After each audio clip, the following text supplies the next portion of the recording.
We are, I'll hate them, but long hair. With a gun. It's so funny, it just has a gun. Ah, man. Hello. Sorry to keep you waiting, Lord Inexagorous. Robot? Hello? There's a lot of robots in this world, which is weird. It's been a while, Lord Inexagorous. I greet you on behalf of all the citizens of Akima and express my deepest regret about what happened at the Grove of Epiphany. Sorry you died. I like his hair. It's you. I never expected that you would personally come and meet me. By carefully into Lantern above, I have come as a testament to the justice of the Council of Elders. There are Antikytherans here? They have been a rare sight ever since the Chrysos War. Oh, I read about the Antikytheran. I read about it in the little pamphlet that I was given about the council. But yeah. Well, I mean, technically there are key guns. When you, like, the Star Shooter or whatever it is in the, in Cage 3. It's a gun, basically. I extend to you my utmost respect, revered Titan. I am Lycurgus, though you may call me Lygus, holding an Oh, he was the one in the position within pamphlet. the Council of Elders in Akima, and as the Theoros, I stand to protect the right of all upright citizens to express themselves freely. You can see them too? You know about us. We Antikytherans perceive the world through the amplitude and frequency of souls. So interesting. Just as I am conscious that Lady Aglaya is secretly listening in on our private meeting from afar. If necessary, Lord Inexagorous. Oh, they posted. I can sever the golden thread to protect your fundamental rights. They posted on Twitter that they're the voice actor for this character. I saw it on my feed. I liked it. Hold on, let me see. I saw it go through my timeline earlier. Because I was like, what is that character? I have not seen that character yet. Let's see. There it is. Blythe Melon? They're Cat Pronto's husband? No, best friend?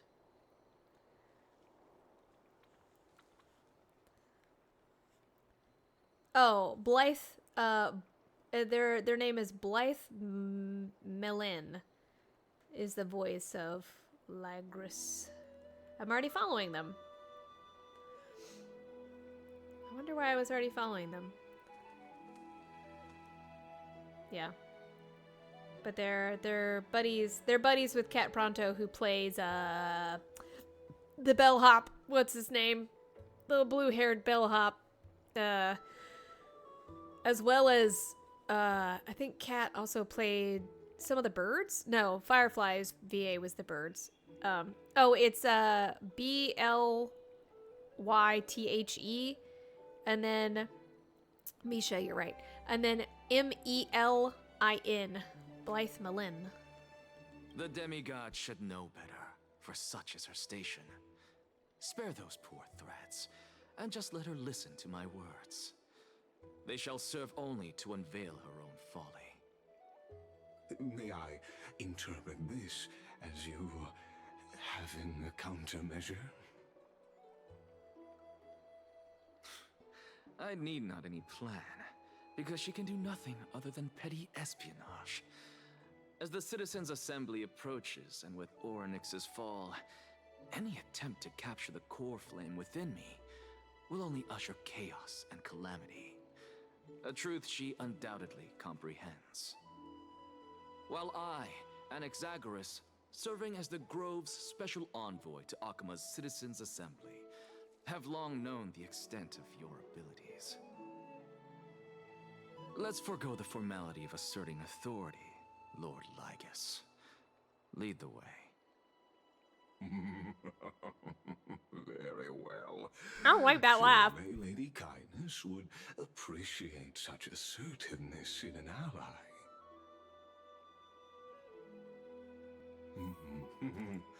She's been waiting. Follow me, please. I don't trust him. He's scary.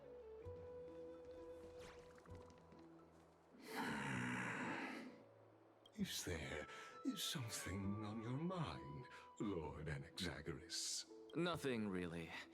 It's just a question that I contemplate every time before I ascend to Dawncloud. For the Titans, does the falling equate to death? Ah, a pondering truly deep. Time is on our side. It's just Do gonna you wax philosophical share now your for 20 minutes. reflections with me? While all living beings must ultimately face their demise, Kefali has yet to meet theirs. Their journey continues unhurriedly along this long path. Are you suggesting that Kefali may not have truly passed? Yes, for dying implies an ongoing process, an action, whereas death signifies a static state, a definitive termination. In contrast to mortals, Titans exist on a grander scale of space and time, thus elongating their passage into death. The notion of their fall is but a misinterpretation born of mortal ignorance. Ah, an intriguing concept, albeit challenging to substantiate. After all, Kefali has maintained a profound silence ever since the era Arasa, while scholars and priests alike have conveyed the message of the gods' imminent fall. Perhaps the gods, in their arrogance, deemed it beneath them to reveal their perspectives to mortals. Could you elaborate on your statement? Circes, the kin of the Sky Father as recounted in myths, now resides within my brain. Were I to inquire, Kefali would have no cause to refuse. Oh. She's like, I like how you think. Very well could be true. But what if the world-bearing Titan still chooses to remain silent? In that case, the myths crafted by the people of Amphorius are nothing more than pitiful jests. It's worth a try. I believe, and I'd love to witness the fruits of your theory and the change it may bring to this imperiled world. I don't like him. Because I completely concur with you on this aspect. If the Titan has indeed met their end, any response from them would be impossible. Oh, cutscene? Oh, what are we doing? Oh, hello? Hello? Kefali is talking to him? Please, Professor. Wait, what? Who is this? Arm. What? What? What's going on? The children of humanity have indeed created a spectacle. Welcome to Dawncloud. Oh. The atmosphere here carries a greater sense of solemnity than the mundane clamor of the Marmorial Palace, with entry permitted only to the invited. Only esteemed beings grace this place, and among them I've received Priests, scholars, warriors, and now we even have the honor to be in the presence. No worries, of a Loki. titan. Thank you very much. Oh, what a joyous occasion. I don't know how far I'll get tonight, but we're gonna try. Once deemed a blasphemer, now a surrogate for revered divinity. The honor should rightfully be mine, shouldn't it? I'll notify Kindness and the others of your arrival. Kindly wait for a moment. A soldier will be here to guide you shortly. In the meanwhile, you are welcome to explore the vicinity, but kindly remain within the guard's view.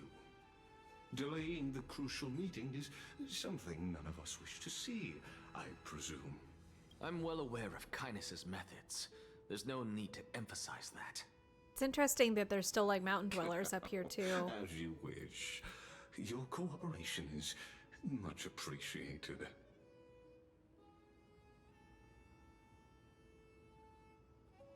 Alas, I had hoped for a brilliant plan from you, but it turns out you just left one cage to enter another. Save your concerns. I know very well what I'm doing. I shall depart to explore the surroundings then. Now Oh, that she's I just look going around, exploring. I wonder if there are any murals bearing my portrait around here. I'm quite intrigued to see how the children of humanity beyond the grove perceive another Titan. Off you go. I won't be joining you. Have fun, I guess. This Titan appears to be quite at ease. I should investigate the Council of Elders' recent activities first. She's like, I can hear you. Be aware. Yeah. I can hear you perfectly well from here. Yes! I was like, she's in your brain, dude. She can hear you thinking.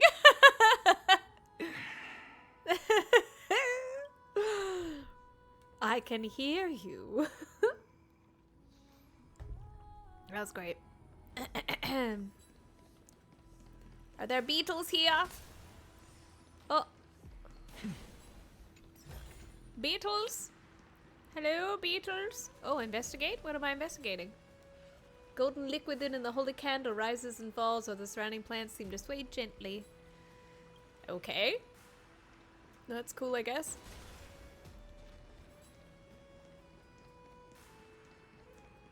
Oh, a scroll.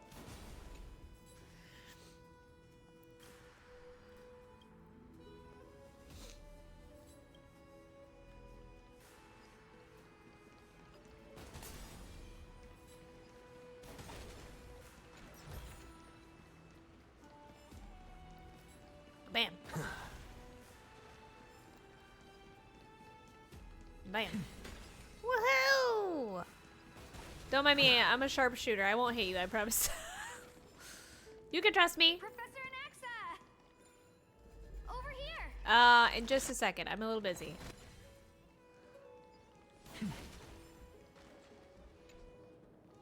The worlds are gargantuan. What did that say? Only involve oneself 1/1,000,000,000th of the known universe. Oh wait, there's a puzzle. Never mind. I'm sorry, young scribe. I must do this puzzle. You understand? I'm a professor. Oh god, I hardly remember how to do these.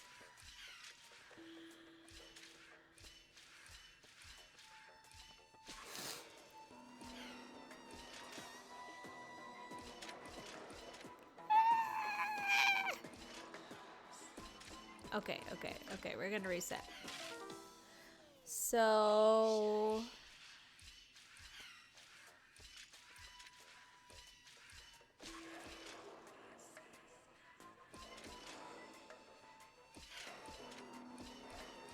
He won't make it all the way.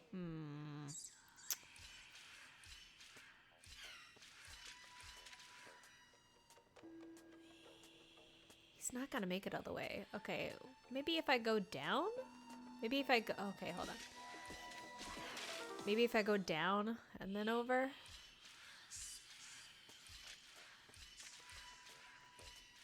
Perfect. I got it. I got it. I got it. We're good. Oh, I went too far.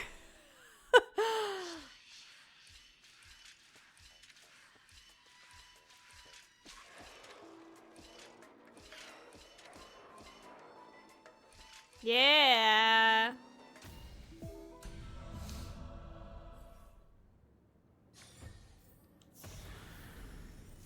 Thanks. I have so many of these golden remains because I've done. Oh, oh. Hello, what would you like?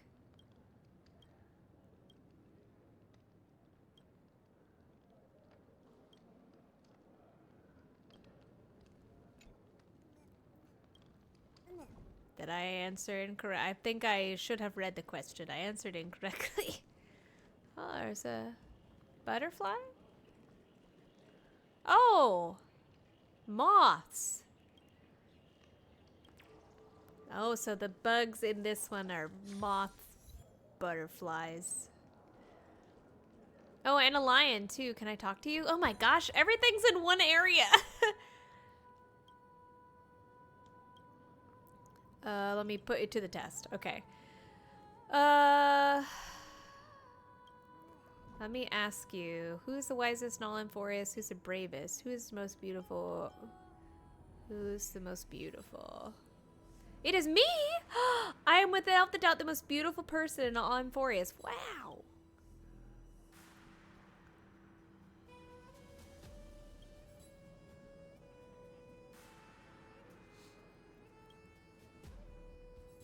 Where'd you learn to speak so eloquently?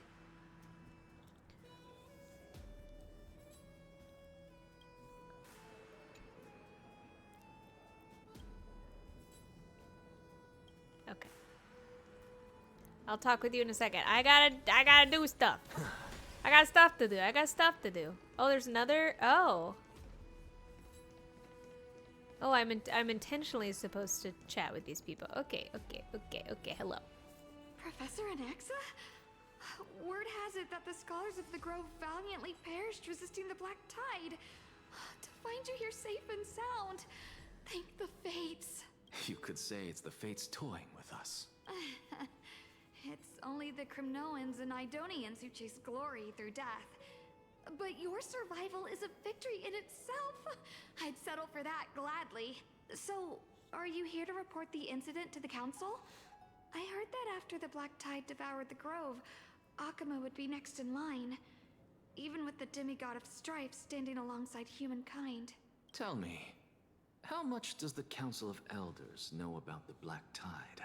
Once Kindness and her followers learned of Circe's and Orynyx's fall, they proclaimed in the council that the Flame Chasers could no longer stand against the calamity alone. Oh. Yet, when the Crown Prince ascended to godhood and repelled the Black Tide, she immediately altered her tune, declaring that all was resolved beyond Akuma, with the only remaining menace now being Aglaya and her adherents. They might well make their move at the upcoming Citizens' Assembly. This person. No surprises there, those shifty opportunists. Thank you for your honesty, virtuous student. Being an opportunist could very well be a facet of wisdom. I agree.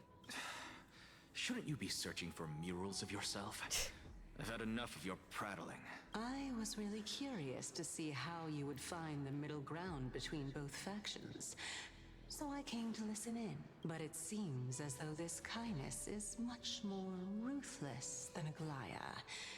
If so, why do you want to work with her? Could it be that perhaps you've decided to readily surrender this hollow shell of yours? Just because you feel like death is fast approaching? He already told you who doesn't care. I'm afraid you'll be sorely disappointed if that's what you truly think. Goodbye. I keep wanting to jump, and then I keep remembering that I cannot physically jump. Oh. Oh, is that a Circe's mural? Looks like one to me.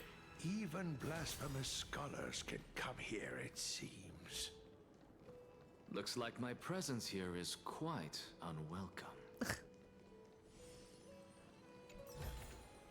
I'm looking for Go melt butterflies. it down. Alright, puzzle time, puzzle time, puzzle time. Oh god, these are my least favorite puzzles.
Shapes. I hate shapes.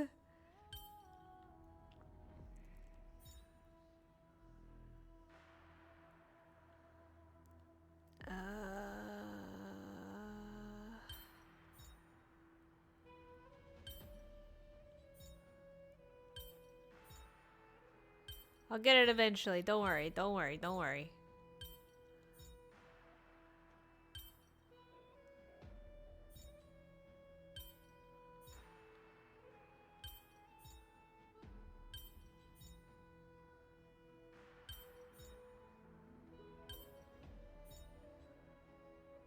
I can tell you right now, we're probably not gonna finish the story today.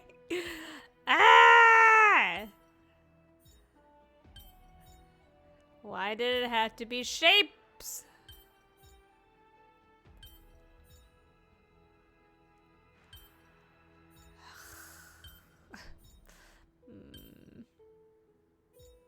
I don't want a hint. I see the little glowy hint thing in the corner. I don't want a hint. I'm a big, strong fox. I can do it. Reset. Okay.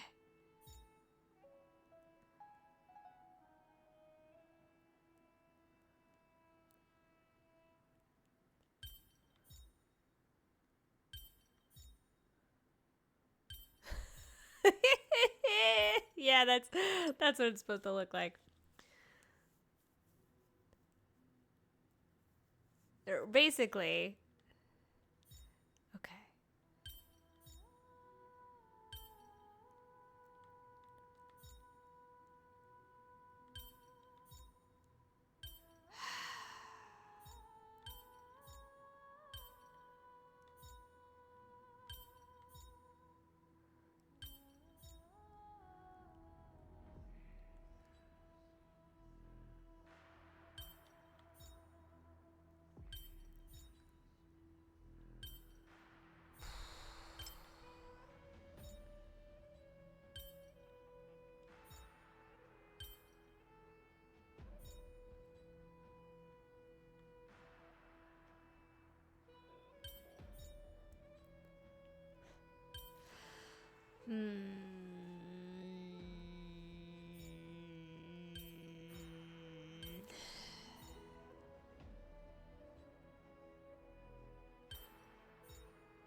Okay, I'm gonna look at your hint.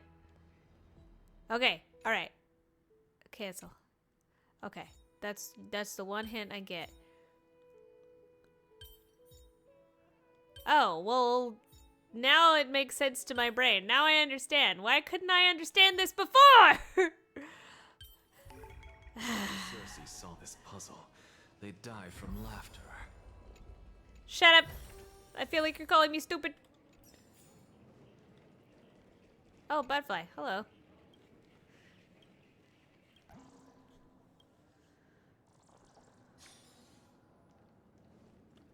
Hello, sir.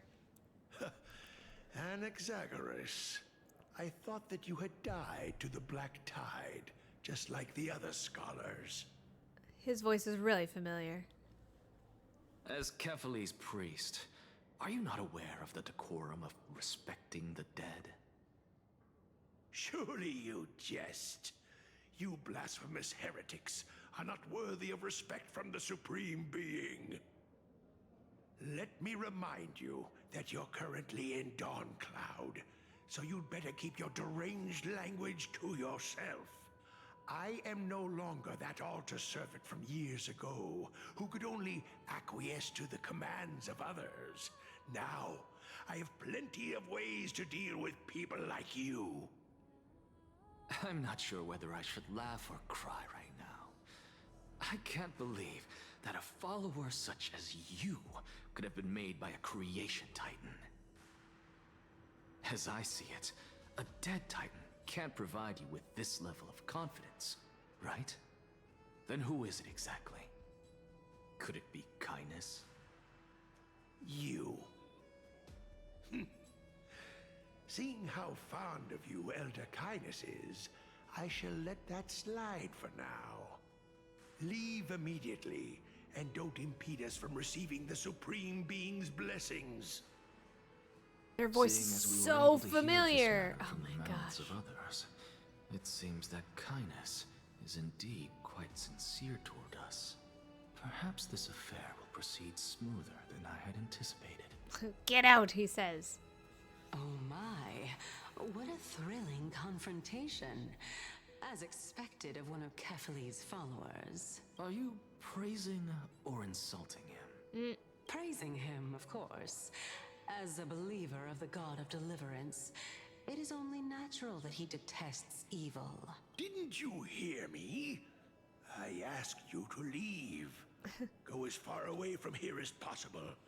Don't mutter to yourself like some sort of madman and disturb my meditation. You disturbed your own meditation. I've had enough of this. Could the 15th entry hour arrive any faster? Can I talk to you again? No? Okay. There's another lion. I saw it. It was behind him somewhere. Unless it, like, mirrored it. Oh, there it is. Hello. I found you.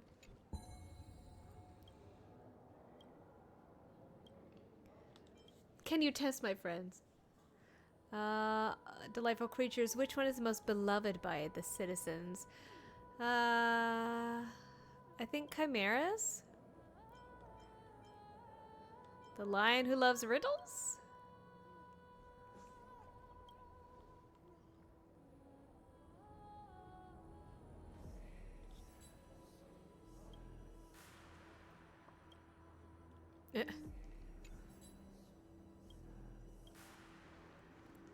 I'm not getting anything. Usually I'm better at those. Kabam! Oh, Well, Every plant, every tendril, no, even every leaf could be the embodiment of Circe's.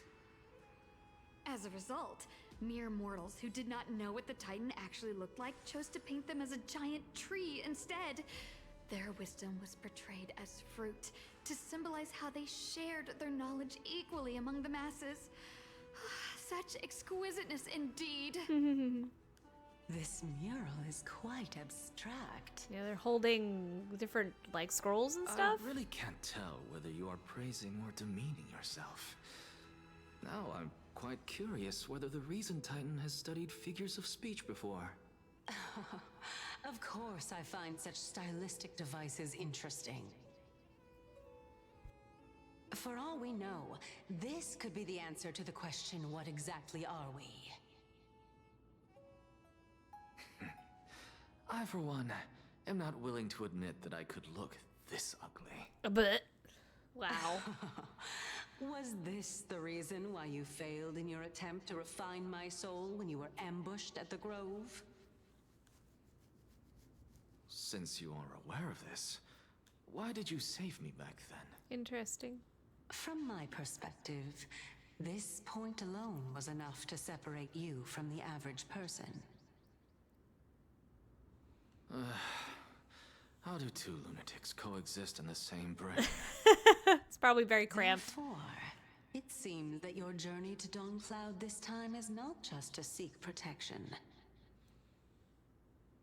What, then, is the intention behind your actions? How do you not know you're in his brain? The entire plan is stored in my memory. Yeah. So why don't you look there? Then don't mind if I do. 1 year old, 2 years old. He's so angry. Oh my. Even a member of the preeminent 7 sages must hug his droma stall to sleep. Aww. How interesting. Baby That's Anaxa. How unusual. Your soul is actually trembling. This must mean that behind this toy hides a secret that nobody knows, right? Since our days are both numbered, I don't mind telling you more about it.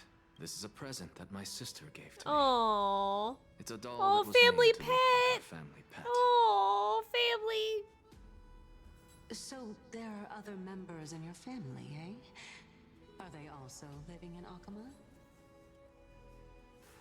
Don't you just love to pick through my brain? Go on, continue flipping through my memories. It won't take long. You'll discover the answer when you reach the memories of when I was 5. I'm assuming they're dead. That's what I'm assuming. Oh, the black tide is everywhere. I can't bear to look. When I was young, I couldn't accept this outcome either. Georios, Aquila, Kefali, and you, of course. Although I prayed to every titan that I could think of for help, my efforts were ultimately futile. This...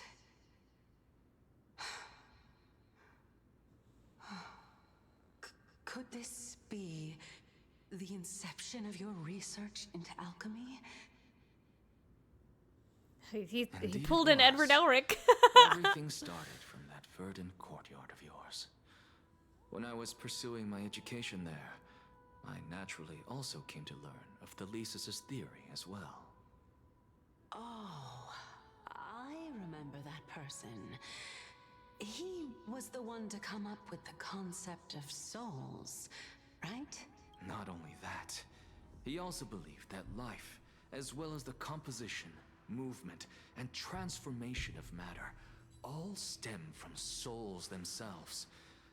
This is why I thought that, since all living things stemmed from the same origin, Yep, he pulled an Edward Elric. myself, in order to resurrect my nearest. Is that why he only has one eye? Anaxa, you... I did it, teacher! But this is absolute blasphemy. Regardless of how much freedom the Grove provides, such an act could cause you to be burned at the pyre. Oh, young Anaxa. Your beloved, where is she now? Send her away from the Grove at once, to a place where nobody will ever be able to find her. Otherwise, the both of us will be judged by the Council of the 7 Sages. Calm down, teacher. My sister, she's still not in the mortal realm. Even to this day. What do you mean? It was naive of me to think that I could snatch the deceased from Thanatos' grip. Aha! Missing one eye. Yeah, freaking this is just Full Metal Alchemist. That's what. Okay, so Anaxa is now Edward Elric. I understand. I have come to understand. Equivalent exchange. The god. All I received for that price was but an opportunity to see her for one final time. Nothing more. Oh my gosh. His sister is trying to bring Edward back and his mom. This is just Edward Elric. I'm just gonna call him Edward now. Let it go, Anaxa. As one of my best students, I cannot watch you go down the wrong path without doing anything to stop it. Never do something taboo ever again. Don't disappoint the deceased, and never harm yourself. If you can do that, this classroom will still be yours, and you'll have a chance to live out your own life. He doesn't want to. Since I was able to see her one last time, I have no other desires. See, I told you. You're right, teacher. It's time for me to start a new life. Well, at least he learned from it. I am sincerely glad for you, child. Now then, Alchemy. what topic would you like to study? Blasphemy. I wish to continue Thalesis' research. Continue the research into souls, but you know that the Grove has long since understood his philosophy like the back of their hands. Even if you continue digging into this subject, your efforts will likely be futile. Futile. No, teacher. After my fleeting glimpse of the deathly fog, I finally understood a single truth. Since ancient days, our understanding of the souls is but the tip of the iceberg. I may have lost an eye, but my view of the world has become clearer than ever. I have grasped the truth with my bare hands. My bare hands. Watch as I turn this farcical world upside down. Ooh. Who would have thought such a secret lay concealed beneath that hefty eye patch of yours? However, this story doesn't seem to be connected to your plan. In fact, I'd say that they aren't related at all. The answer lies with She's so Dante. confused. If even you cannot understand it, perhaps you should relinquish the divinity of reason to me. Oh. After all, it'd be a waste for you to hold on to it. Whoop. My story ends here. Now it's time for you to tell me your secret. After all, this is what equivalent exchange means. I thought you proved that that doesn't exist, sir. As expected, you laid a trap for me to step into. She doesn't have to. I was gonna say. Even if I was willing to talk about my past, I may not know more about it than you do. Oh? Are you saying that the renowned Reason Titan is now admitting a lack of wisdom? Your followers are going to be sorely disappointed by this. Child of humanity, remember this. Being cognizant of one's ignorance is the greatest wisdom of all. Facts. Now I understand. No wonder you asked me to answer your random, nonsensical questions. Not only that, you're the only one who can shed light on my query. As the saying goes, onlookers see most clearly. Is that so? Lord Anaxa. I saw you muttering to yourself and was wondering whether you were caught in a delirium of reflective thought. I'm sorry to interrupt you, but time is of the essence. I have a message from Lord Liget. Kindness has met up with the Council of Elders and is awaiting your arrival, so please depart forthwith.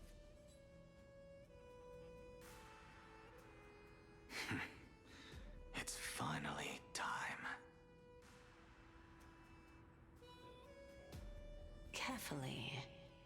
The one who created the world, and the one who bears the world.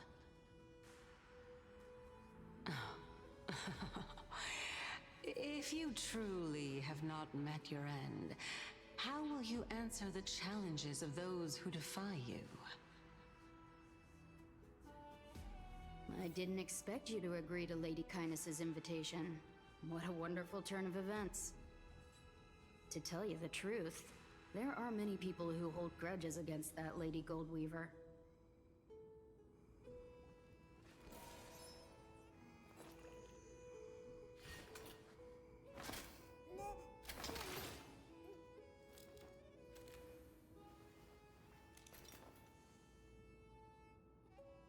Hello, sorry. I was changing the colors because it was very dark. So I was making it prettier because this is a very pretty game. It still doesn't look like quite as nice because like on the computer screen it looks so nice. We're gonna continue changing it until it looks better.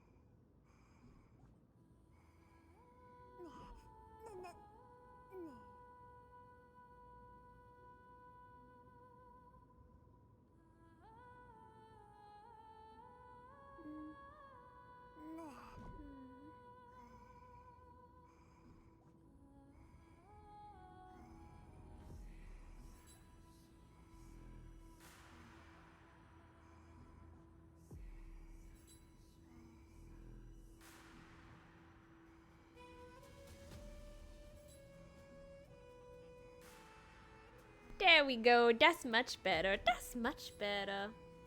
Okay. Isn't that the dromas draped in finery? Avoid his gaze. I don't acquaint myself with blasphemers. How dare. Don't worry.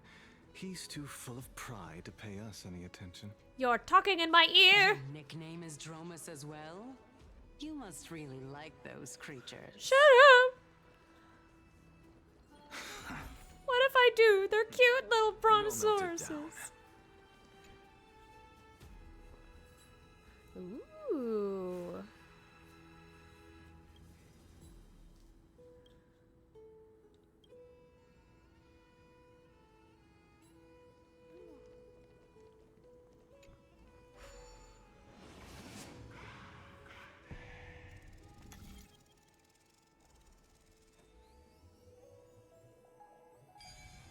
Oh, that's Arceus' symbol. Student of Empedocles? I hear that his views run counter to the Venerationists. This is what being a scholar is about. A collision of ideas only occurs when there are differences in beliefs. And it is such collisions that lead to progress. That sounds like Ellie Ray. Yet, in my view, there are only right and wrong perspectives, neither of which can coexist with the other. What radical thinking. I guess this is why the children of humanity always squabble with each other. I'm going the other way, sorry. How boring. Oh, hello. I don't have enough butterflies. Oh, another puzzle. Puzzle, puzzle, puzzle, puzzle.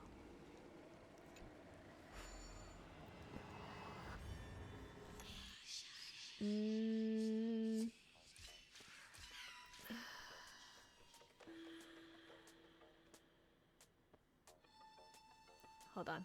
I messed up already.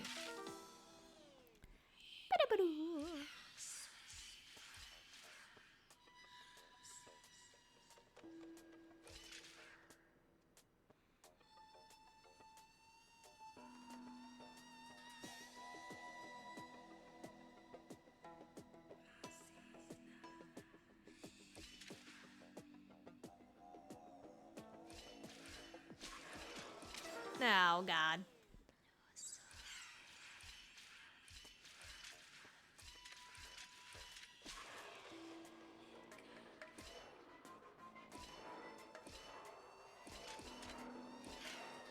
Ah, shoot. It was one too soon. Okay,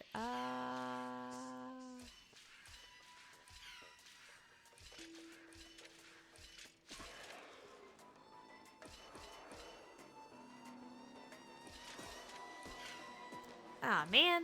Okay. This one's a little tough.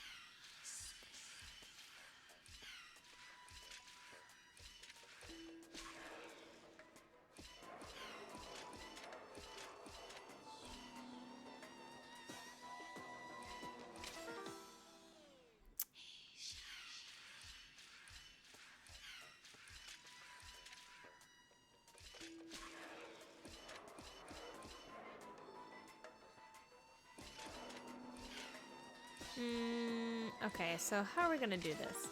Okay, so he needs to not...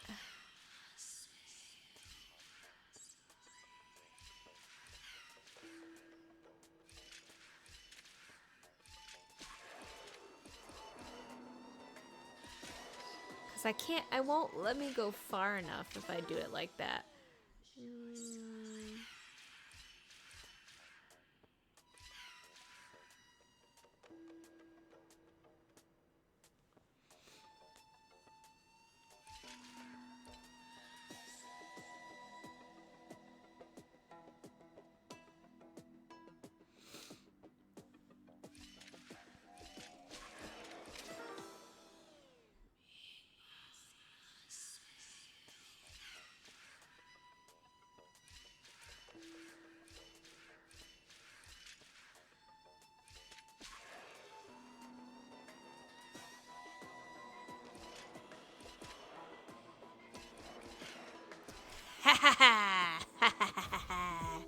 I tricked it into doing my bidding.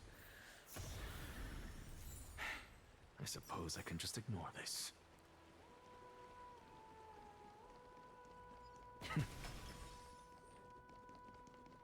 Oh. Sure, we'll do that.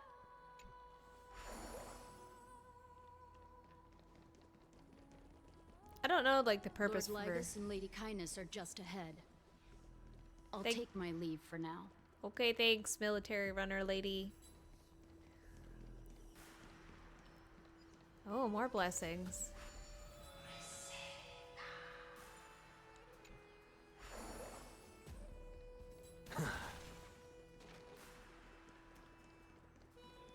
Butterfly, where are you? Go melt it down.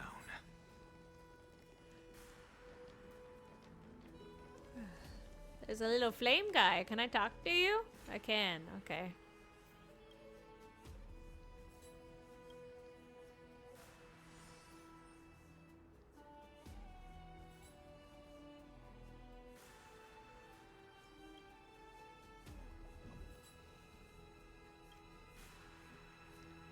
Interesting. I feel like I'm gonna miss a butterfly somewhere. They're so pink. I can't see them.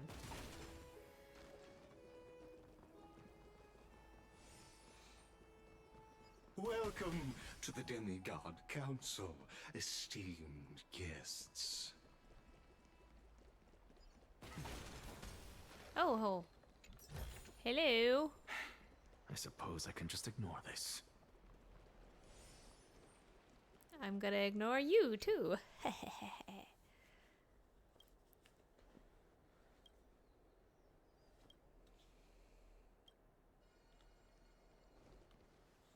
Lord Anaxagoras, oh, I've heard so much about you. Head of the Nusporists of the Grove of Epiphany, notorious blasphemer, a Chrysos heir who bears Circe's core flame, a survivor of the Grove calamity. Did I miss anything? Well, if so, please be so kind as to enlighten me. Since Lady Kindness is already well acquainted with me, I won't waste any effort introducing myself again. But then again, perhaps the customs are different here. Back in my hometown, there is a form of etiquette known as honoring guests. Ooh. The host will welcome their guest with warm hospitality by treating them to fine wine and a cozy bed. And yet, ever since I arrived, I have not been welcomed with warm courtesy or ceremonial gifts. Ooh. Instead, I am met with intense scrutiny. Even more absurd, the host has sharpened their blade and instructed their servants to lie in wait in the shadows. Whoa. Perhaps you intend to cut open my heart, retrieve the core flame, and then hold a grand feast for all of the guests. Everyone, stand down. He knew. He'd been known. Thank you for understanding. I am but a feeble scholar who is not Feeble used to the scholar! stench of avarice and blood. I am but a feeble scholar, wields a shotgun. No need to be humble, my lord. From my perspective, your courage and gumption are worthy of the reputation of the Seven Sages. Your bravery is more than adequate to accomplish our perilous endeavor. Ooh. So, you wish to start a war? Well, since the Chrysos heirs are calling for war, we will respond in kind. Conflict is inevitable. Since Aglaya endeavors to suppress the virtuous commoners with blood of gold, we will not hesitate to display the rights and mettle the citizens of Akama are so entitled to. As to your question of whether peace is still a viable option, well, to that I can only say this. Everything hinges on the next citizens' assembly and whether they have a sudden epiphany amid the clamor of the masses. And since you, as a Chrysos heir, accepted our invitation, you have indeed given us a glimmer of hope. I really like the background track for this place. Oh, that smile! What you're saying right now is worlds apart from what you were saying before you retired your cleaners. I don't deny it. After all, they're responsible for cleaning up any threats, and just a moment ago, you were on the side of the Chrysos heirs. Ooh. But now that you're an ally of ours, is he an ally? We can continue talking somewhere else. As you know, these walls have ears. I was fortunate enough to have the opportunity to discuss a treatise about the Venerationists with your teacher, Empedocles. Oh, he's still alive? Yet, it seems you subscribe to the Nusporists instead, Lord Anaxa. I've heard that this school of thought is one with many detractors. It's normal for ideas to have supporters and dissenters, just like how there are two types of people in this world. Oh, God. Welcome back to the hub I of the wasn't Demigod sure. Council, Lord Anaxagoras. I wasn't sure if she would continue the conversation or not. She moved really fast. Surely you remember that countless eloquent orators have stood in this spot before and emerged victorious by stoking public sentiment with their words. Yeah. And yet there have also Feeble been scholar innumerable continues. blasphemous philosophers who set themselves up for failure because they refused to defend their actions. This tiny stage is the most profound embodiment of Akama in centuries. Oh, core flame. In 15 days, this site shall also become the most important, as well as the final turning point in Akama's history. Is that Kefli's core flame? May the both of us carry out our duties with honor and lead the masses back toward the Era Chrysia, a golden age with no death, strife, or trickery. Oh my, 15 days and nights. That aligns perfectly with the date of your demise. Could such a coincidence truly exist? Using death to prove myself fits my intentions perfectly. What strong conviction you have. As expected of the hero who dared to stand up to the Gold Weaver. As expected, she misunderstands you. But that's enough, Lady Kindness. Dispense with the niceties. I only accepted your invitation so that I can serve the commoners alongside the members of the Council of Elders. Don't test my patience with such superfluous formalities. Ooh. Well, you say that now, but surely you also require my aid as well, so that you can stay alive even when being pursued by the Golden Thread? You worry too much. She won't show her hand too freely, as she still needs to garner support from the masses at the Citizens' Assembly. We'll see. Even someone like me can tell that only a sliver of her humanity remains. Surely you're not asserting that she will definitely act in a rational manner.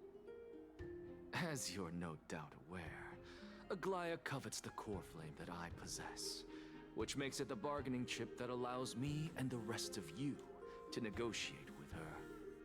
However, in return, I'll need the Council of Elders to support me as much as possible.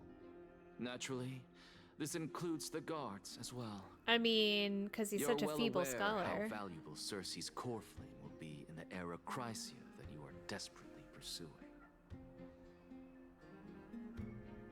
Talk is cheap, so you'd better act prudently as well.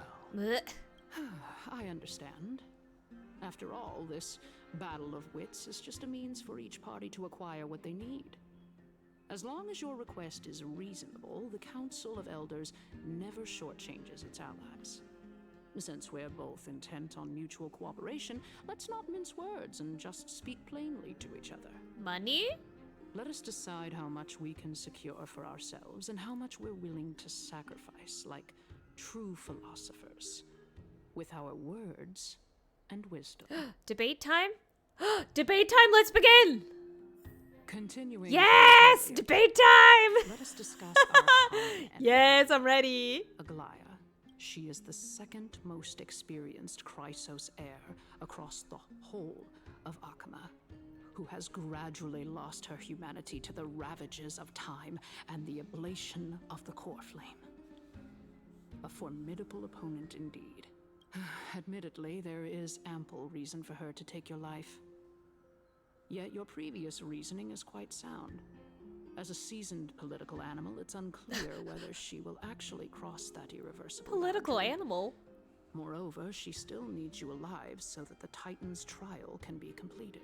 Is there anyone present who can swear by the sacred vow of Kefali and guarantee that you weren't in league with that woman before coming here? Are you just trying to pull the wool over our eyes and aid her in her savagery? I have my own agenda. She just needs vessels who will do her bidding without question.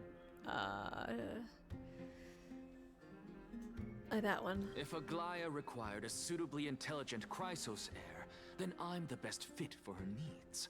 However, it's quite evident that she has no need for a Chrysos heir who could break free of her control at any time.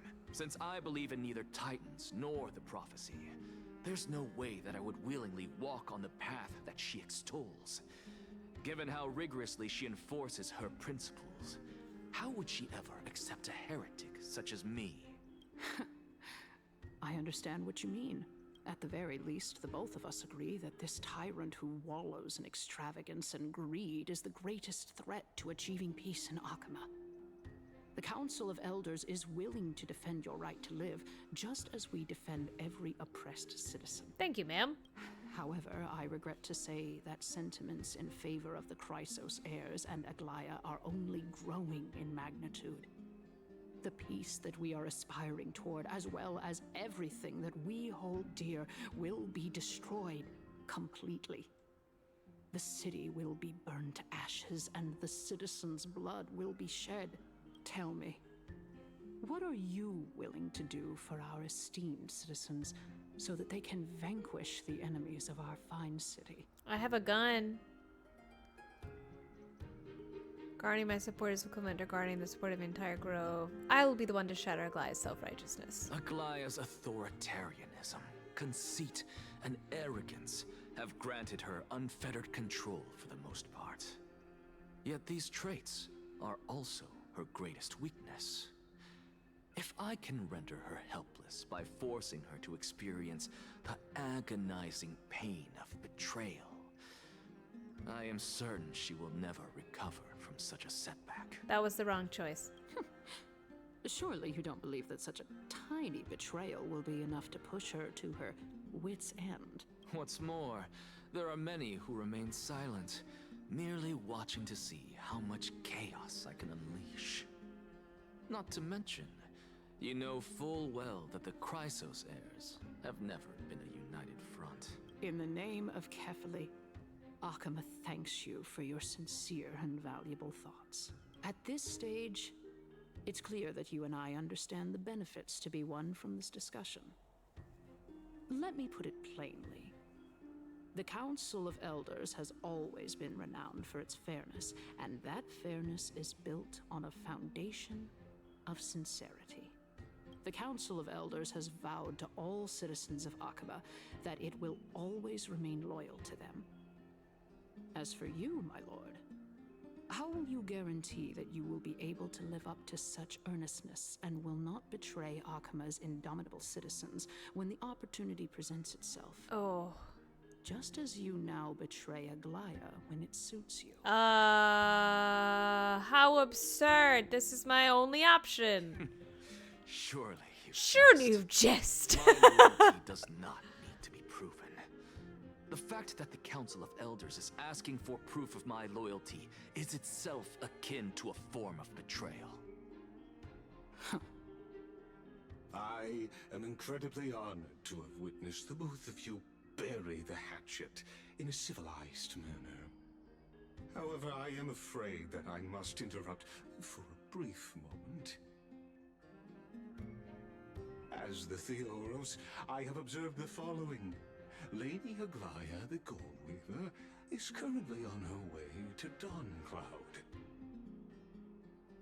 Oh, what? Oh. Well, I do believe that we might have a slight overabundance of guests today. Feeling dissatisfied, Lady Kindness?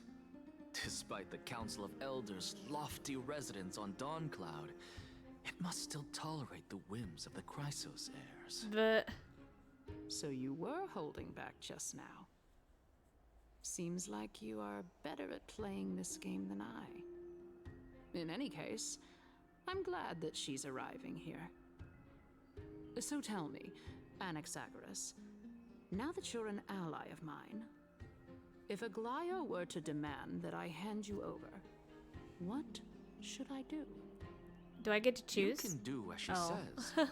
Tell her that the Council of Elders merely wished to chat with me and had no intention of offending her.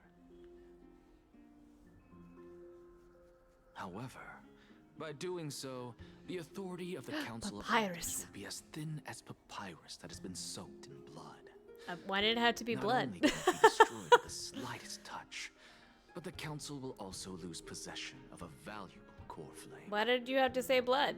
No. Why not water? More like 2 core flames.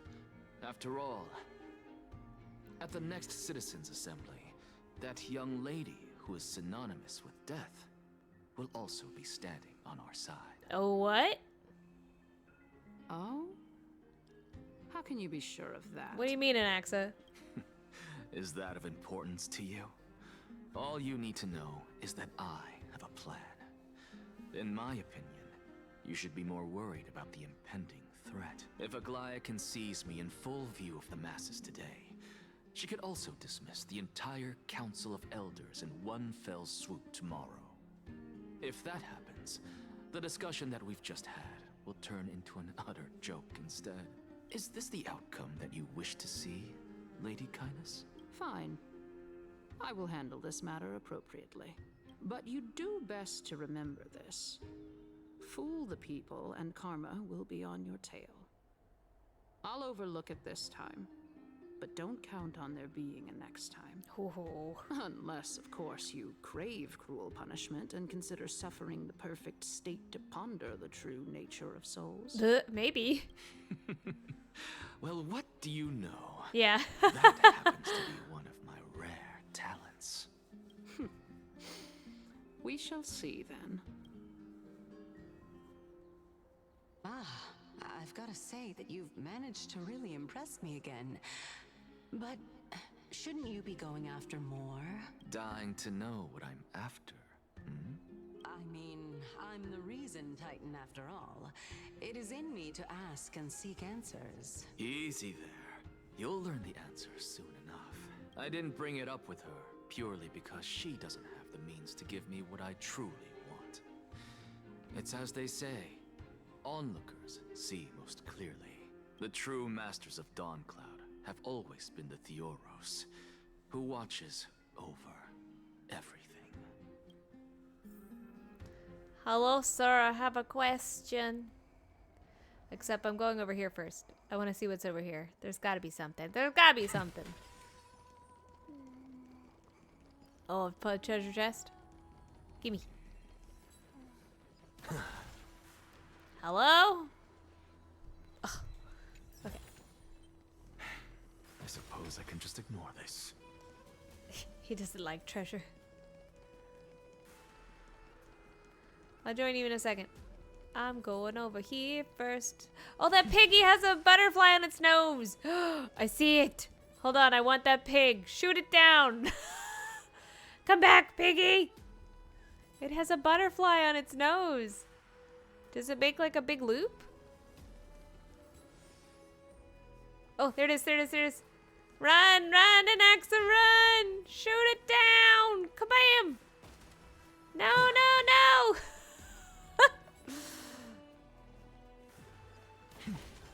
Where do I get it? Do I have to hit it or shoot it down? Come back. There it is. There it is. There it is. Come here. Come here. Come here. Come here. Come here. Come here. Come here. Got it. I am the knight summoned by my master.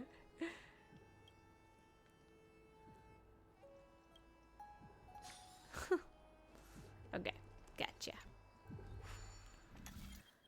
Oh, man. Oh, this sucks. Okay.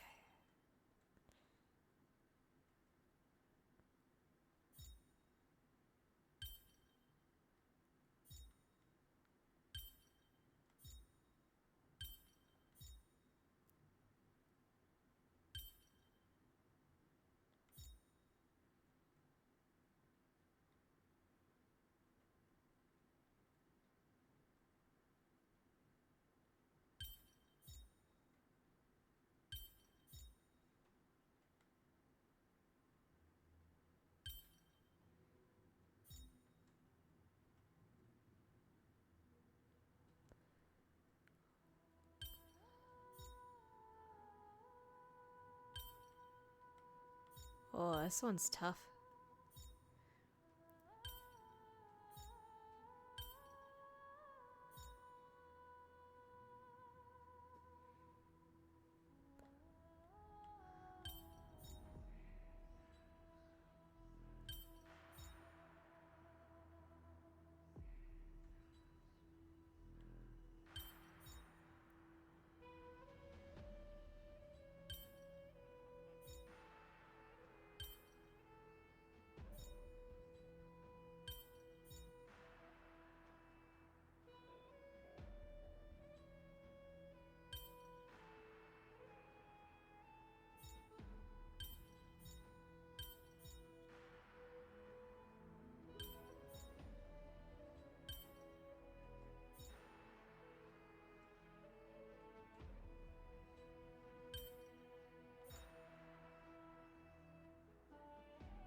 Okay, interesting.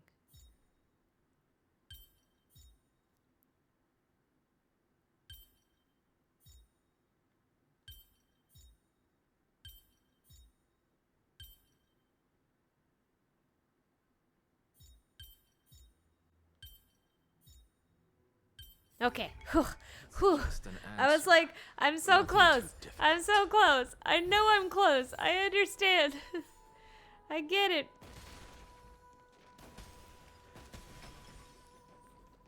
I get the answer. I see it clearly. Yeah, there's a core flame right there. Whose core flame is that? Is it Kephalese? Yeah, I think it is. An expected visitor. Welcome once again. You know, you could actually skip all the pointless debate and come straight to me to seek an audience with Kefali. I have no reason to refuse you. Do I? You may not, but kindness has. Whoever gets hold of Kefali's core flame will get to rule over Akama. She's wary of me, so naturally I had to gain her trust. I would say that debate was not at all pointless.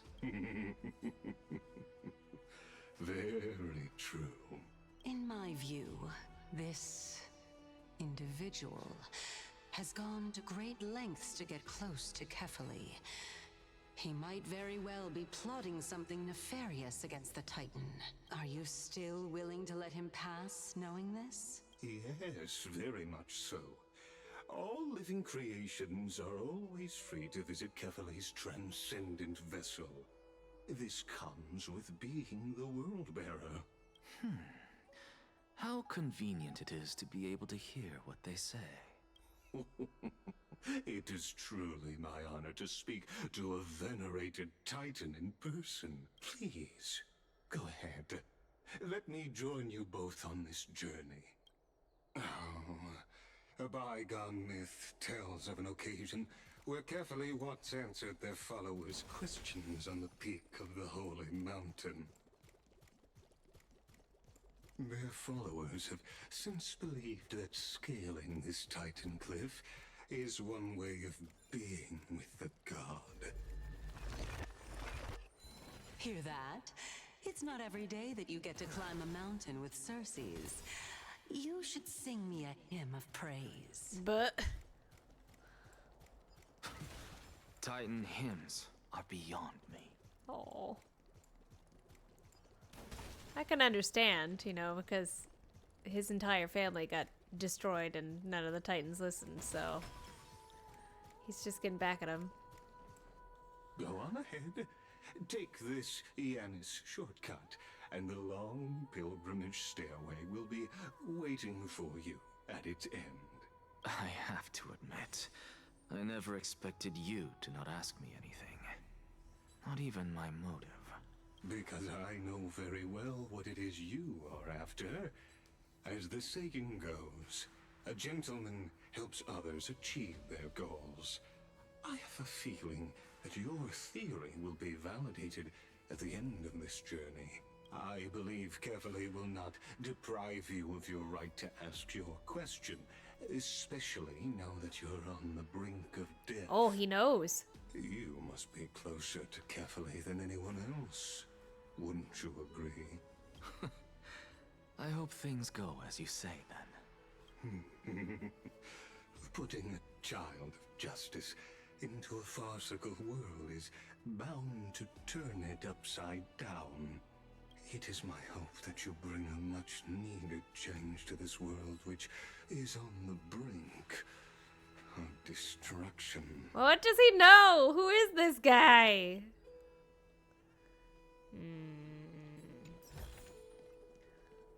Oh, where'd he go?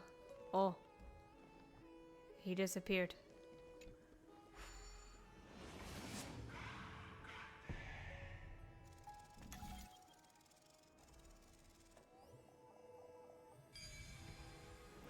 He knows too much. Honestly, this is my first time going up to Dawncloud's peak. What a splendid view. Isn't it about time you recognize the magnificence of us Titans? Well, I don't see how this place is different from those temples in the city. All they have are magnificent facades. And even though I've come this far, I'm still doubtful about getting useful clues from him. I must be getting ahead of myself to be expecting to hear something nice from you. Oh? Haven't you been in my head for some time now? It's high time you get used to how I feel about things. Alright, we're just a short hike away from Kefali. No time to waste here. Oh no! So the intellectual debate from earlier was too draining for you, huh? If Amphorius gets a new lease on life, you should focus on strengthening your body and stop shirking social interactions. Stop being a nerd. Save your concern. The Titan is in sight. Can you make it? Why? Are you going to carry me up if I were to fall now? I know how far I can go, so just hold your tongue and come along. Fine then. I guess I won't say any more. I'll just wait till your soul dissipates completely to gain control over your body. Wait. Is that Oh. Cersei's? Hey, look at that. Huh? What should I be looking at? Oh, she can't see it? Am I hallucinating? Or do we even get to see souls when we're close to dying? Interesting. Who is she talking with? Oh, she's talking with what's his face? Oh, why didn't you bring your favorite spear with you on this trip, Nias? The War Titan. Nias. I know I've heard this name somewhere. Huh. It's unfortunate. The Black Tide destroyed every last inch of my calyx. How could that be? Calyx. I know that Even name. a creation of Georios, from their prized ores and molten fire, couldn't escape the fate of destruction? Hey, Cersei's. Do you know a certain Nias? Nias? No, not that I remember. How did you even think up such a strange name? I just saw him. Nias. A warrior-like figure who was just chatting with you here. No, I have Interesting. no such memory. Could you be hallucinating?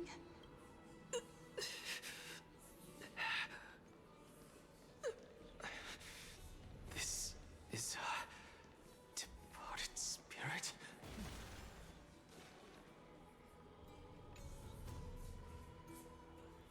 This is a pilgrimage platform dedicated to devout believers, but you and Exagris never kneel to false gods.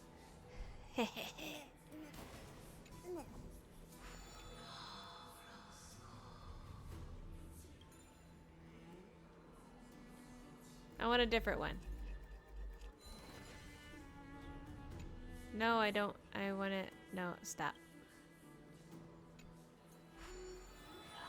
Oh, sure. I'll take it. No.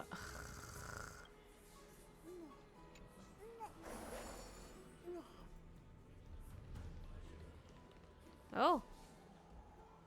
There are lots of dead people. This isn't good. I feel like this is not a good sign. I suppose I can just ignore this. Just seeing lots of dead people. This is... Oh no! Oh no! Oh no! Oh, okay, you're fine. I left him behind.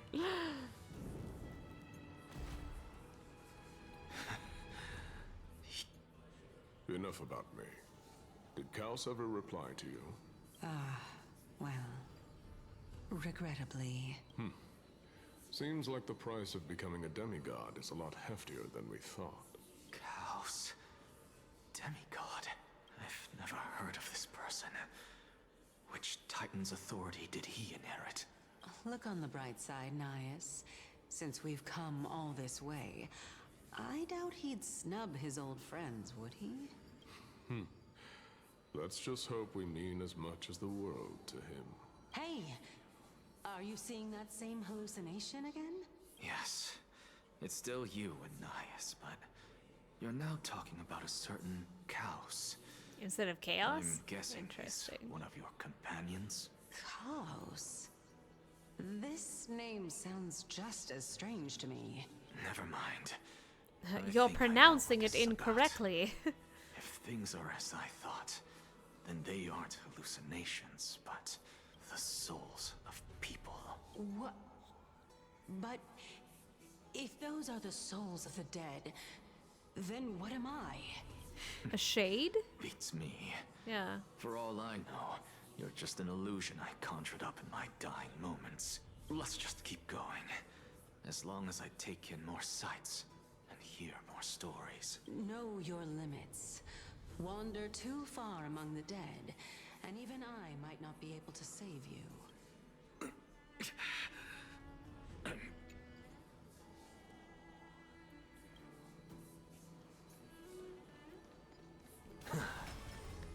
That's a lot of dead people. That's a lot of dead people. There's a lot of... Oh, a puzzle. We interrupt this eulogy to do a puzzle.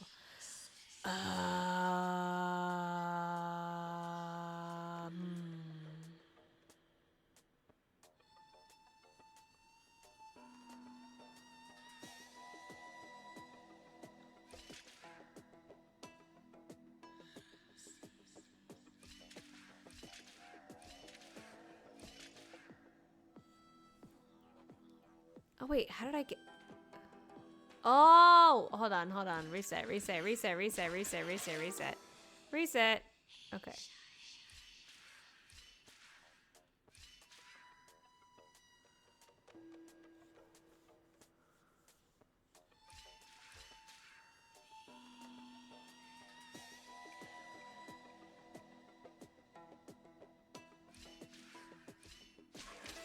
Ah, shoot. I need to be on the other side. Okay. Hold on.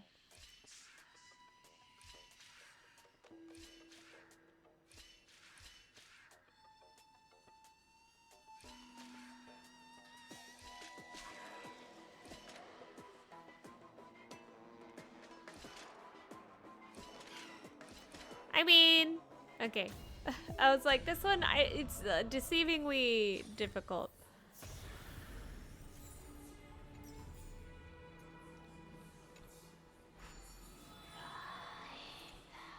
No, I want to receive the blessing.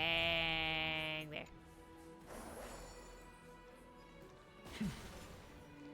So, there's a hand of Thagorus. Or Thanatos. Can you keep going? Of course. I'm just... If I knew we had to climb a mountain, I wouldn't have come along with you.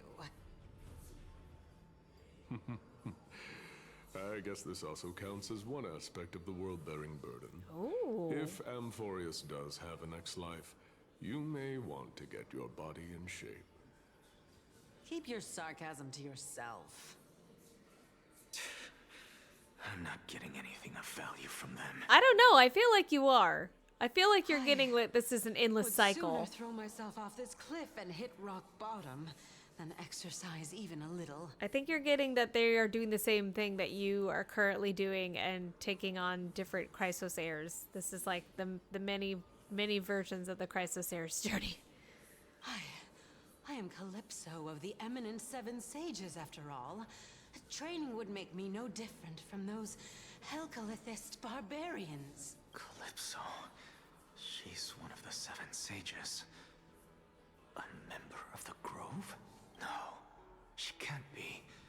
I would know her name if she really were one of the Seven Sages. Hey, Circes. Does the name Calypso ring a bell? Oh. Circes? Oh, she left him. Uh-oh. Gone. Doesn't matter. I can do this myself. I don't think you can. Looks like I'm nearly there now. The land of the dead. But what about that guy? What about that hand over there? I want that hand over there. Where's the little thing? Where's the thing what controlled that? Oh, butterfly. Wait a minute. Wish fly. Where's the thing that controlled the hand? There? Oh, I see it. I see it. I see it. I missed it the first time. Puzzle!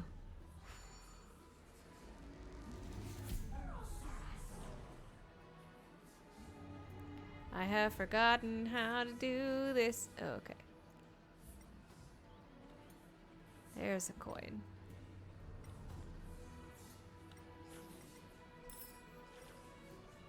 There are 5? Oh my gosh. All right. Oh, there's one. And a butterfly. Bird!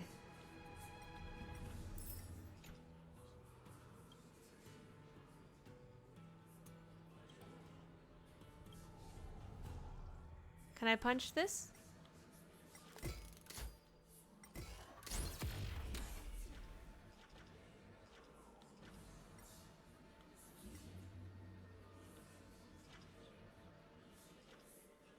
seems like I should be able to turn it.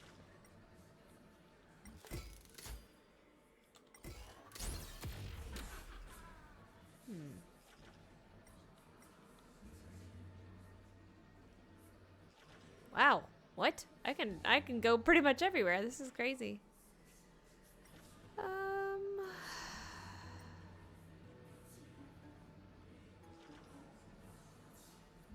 Oh, there's one. A coin.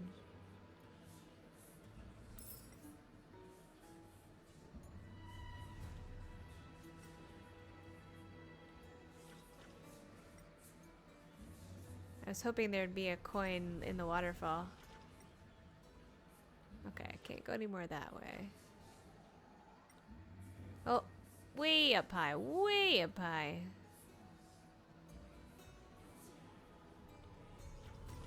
No, too high.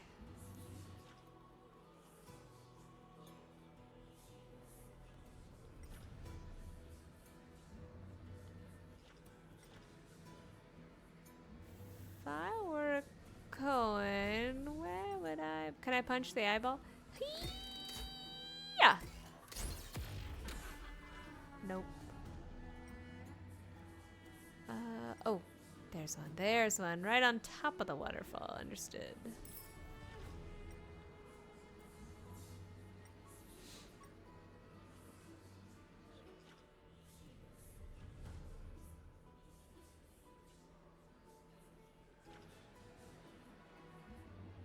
Oh, where? What? Oh, oh! Hello, butterfly.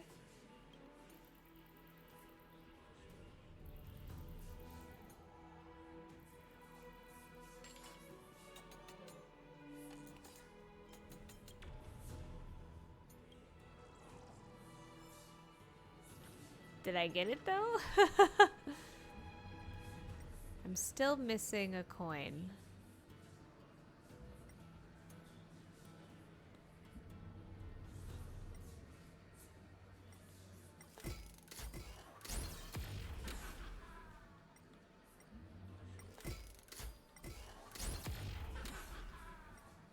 That laugh.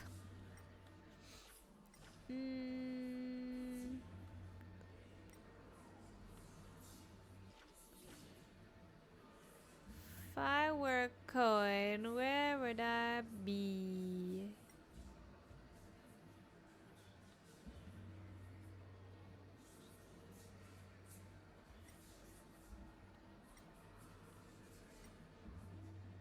I have a feeling. Oh. Nope. I thought I saw something gold and shiny for a second. I was incorrect.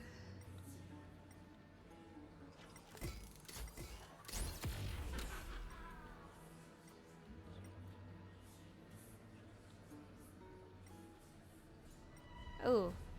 Oh man. I was like, there's a little cave in there. That would have been perfect.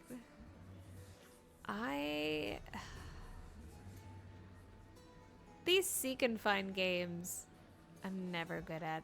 I'm looking at everything. Okay, I've reached the ceiling once again.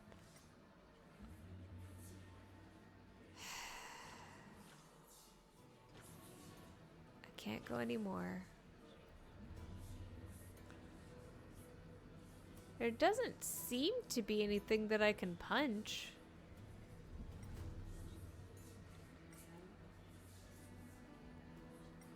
Like I said, the bird, there's obviously something weird going on with the bird.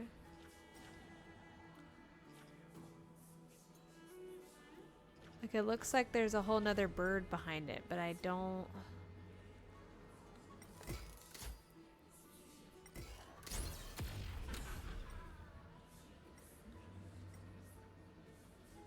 Where's this dang coin? Hello? Can't go any lower. They like to usually be under like arches and things like that.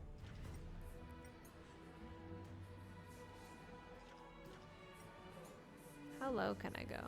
Oh, way down here.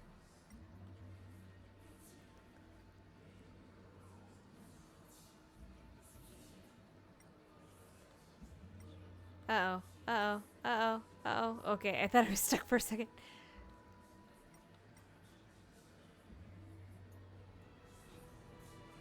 Ugh. Oh. Oh, of course. Right in the open, of course.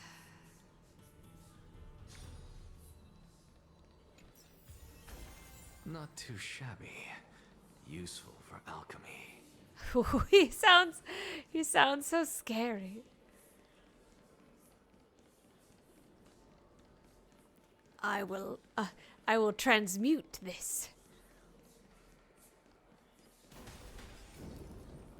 Oh, beautiful old world. Where are you now? Oh, legendary era Chrysia. Return to the mortal realm. Oh, interesting. Splendid gods once walked the paths we walk. Alas, all that's left of that warmth is a hazy mirage. Why are you chanting that too?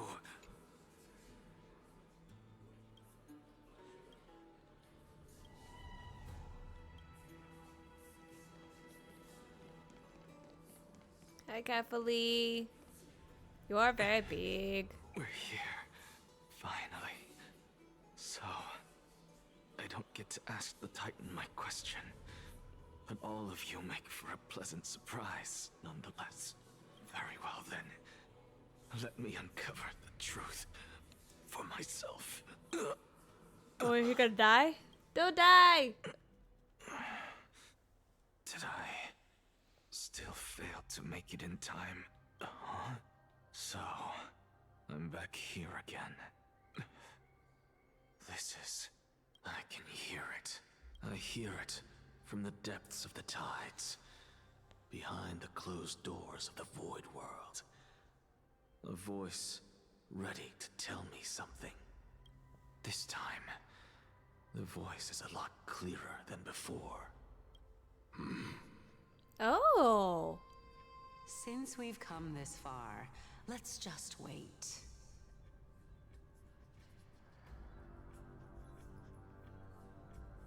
Oh. And Miss Calypso, are you both here to visit Chaos too? Yes, and we've been waiting for quite some time now. Pollux? Regrettably, he hasn't answered us. Who are you? The worst case scenario is that he's already been overwhelmed and crushed by the world-bearing burden. You're overthinking, Lord Nias. I can still sense Chaos' soul in the area. And besides, we both know Chaos' nature. A deliverer like him wouldn't fall so readily, much less give up on all that he holds dear. Isn't that so? Yes. I have faith in him. That reminds me. Oh, Why are you making this trip Polixia. alone, Polixia? Yeah, instead of Pollux. Oh, my sister needs more time to make sure the flowers are fine. Her sister! Such a pity. Both of you have hearts kinder than anyone else. Yet you are born only to take over Thanatos' divinity. Interesting. I am confused. Everything that I see and hear this time has left me shaken to the core. What may seem like a mundane conversation is in truth a once-in-a-lifetime exchange that has revealed the ultimate answer to Cersei's question.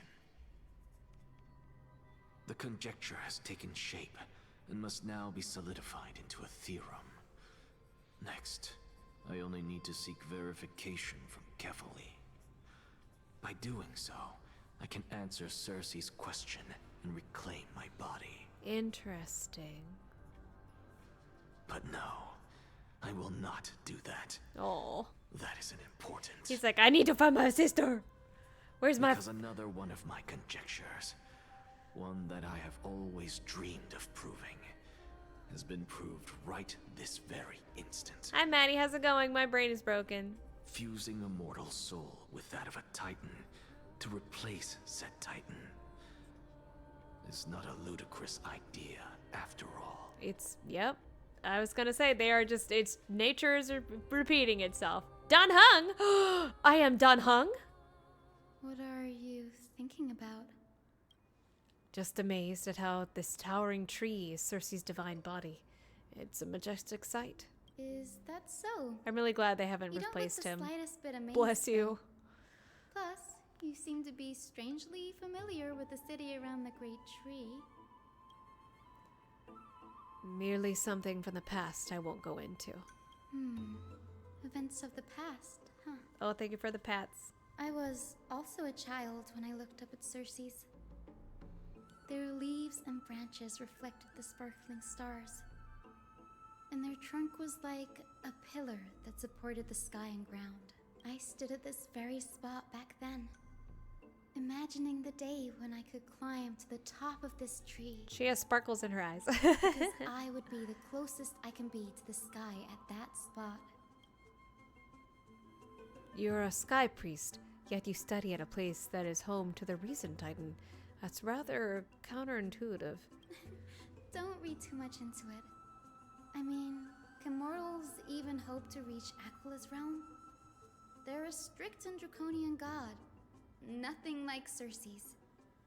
Reason is willing to share what is theirs with others, but Sky only expects people to revere them. You get what I'm saying, right, Danny? You're very After friendly all, with me to call me Danny. The titan that imprisoned you and Grey here in Amphorius is none other than Aquila themselves. I figured as much. Yes, I didn't count on provoking the ire of a local god. But there will always be people who dream of soaring towards the sky. The Grove has a wealth of research on Aquila, and that is exactly what we are here for. It's just, I never thought Grey would meet with something like that before we set off. As a physician, I should have been there by his side. Bad luck tends to come in streaks, especially with him, so don't beat yourself up over it. Besides, Aglaia needs you here to uncover the truth behind what happened to the Grove. Let's just make the most of this trip and keep a lookout for any documents related to the Death Titan. They could be useful to Fox. Yeah, there's no rest for the weary, huh? Never. In any case, what we're looking for could be anywhere in this enormous grove. Let's split up to cover more ground. Danny, with your skills, I'm sure those monsters born of the Black Tide will pose no threat to you anyway. What about you? Will you be alright on your own? Have you forgotten that you're talking to the chief physician of the Twilight Courtyard? Have more faith in me. I'll be just fine. I do like her little memo sprite, the little unicorn. The silence in here is near deafening. With the vast amount of knowledge it holds, this academy is akin to a labyrinth of information. Even the cleverest scholars would easily lose their way in here. I should gather my thoughts before heading in. Ooh, Fox's plight. Nobody could have ever imagined that Fox's life would be forfeited the moment we landed on Amphorius. I should have done more to keep him safe. But it's not too late. We still have a fighting chance. The unique rules that govern life and death on Amphorius might just work in our favor and save him. The Grove is a veritable library of knowledge. Maybe they'll have records on a similar case. Please let there be one. Oh, that's enough musing. The clock is ticking. I should search for more clues as I move. Yeah, you should. Wait a minute. I'm not done hung. I'm not done hung. Temporarily added to my party. Acting like people don't have done hung. Wasn't he like a free one?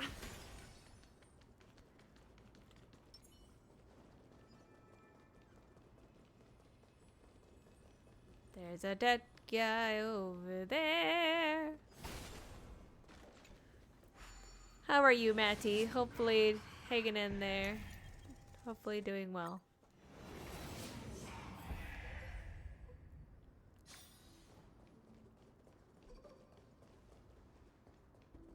Butterfly? Butterfly? Death. Black monsters are twisted in form, and their life is turned into ash together with their souls. It's impossible to figure their form out when they're still alive. These are the remains of a black tide monster. It does look different from the Titankin from up close. What's that underneath? A scroll? Ooh, debates.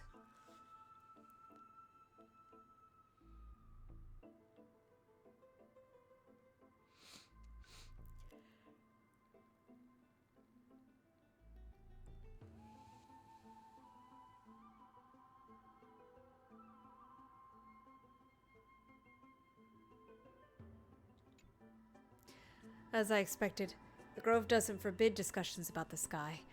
It's a debate between two scholars about the sky ships. Aglaia also made mention of the ships when she interrogated us, a memory I'd rather forget. I'll hold on to this for now. With any luck, this journey won't leave us empty-handed. Oh, sorry, lady. I'll fix that.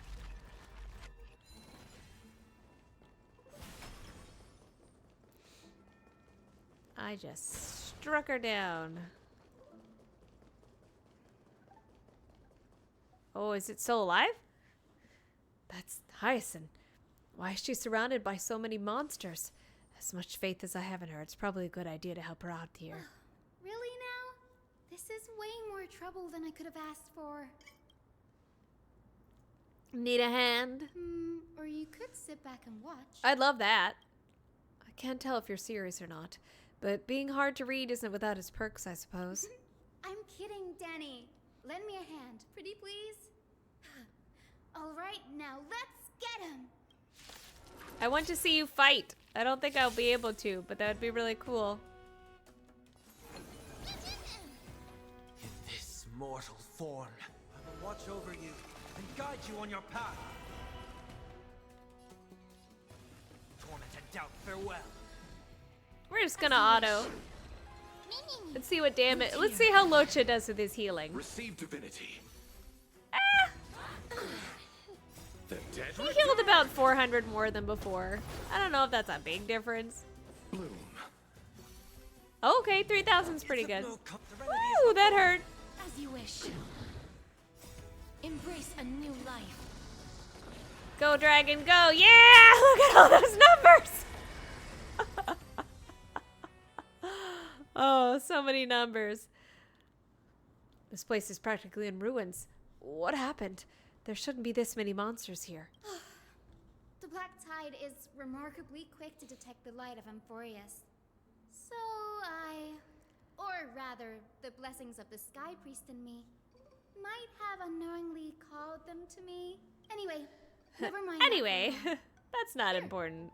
You might want to have a look at this. I found it around here and thought it might be of interest to you. What did you find?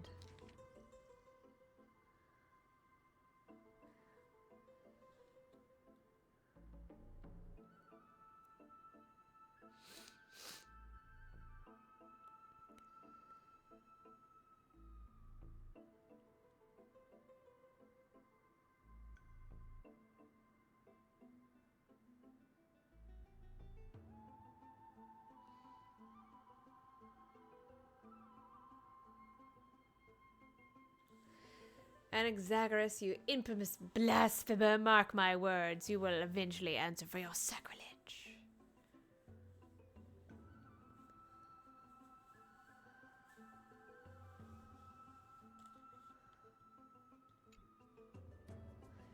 Anaxagoras? He's a scholar who fused himself with the core flame of reason. This is new. I didn't know Professor Anaxa was researching the sky. He's never mentioned anything about it. Phynon said Anaxa might be opposed to this flame chase journey.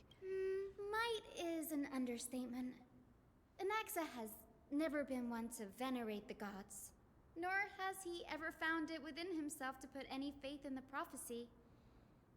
People have come to think of him as a heretic, even in a place as liberal as the Grove. Yet, it is also this very blasphemer that Circe's favors. Fate sure works in mysterious ways. You could say that again. I picked up a scroll on my way here, too. It looks like it may be related to the one you're holding. Oh? Let me have a look.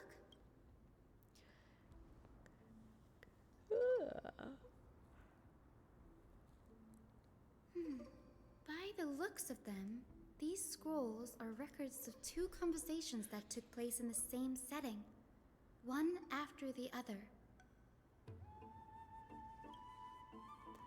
There's still much I don't know about the Grove. Do you mind if I ask you a few questions? Sure, go ahead. Thanks. Who are The Grove those? of Epiphany is home to 7 schools of thought.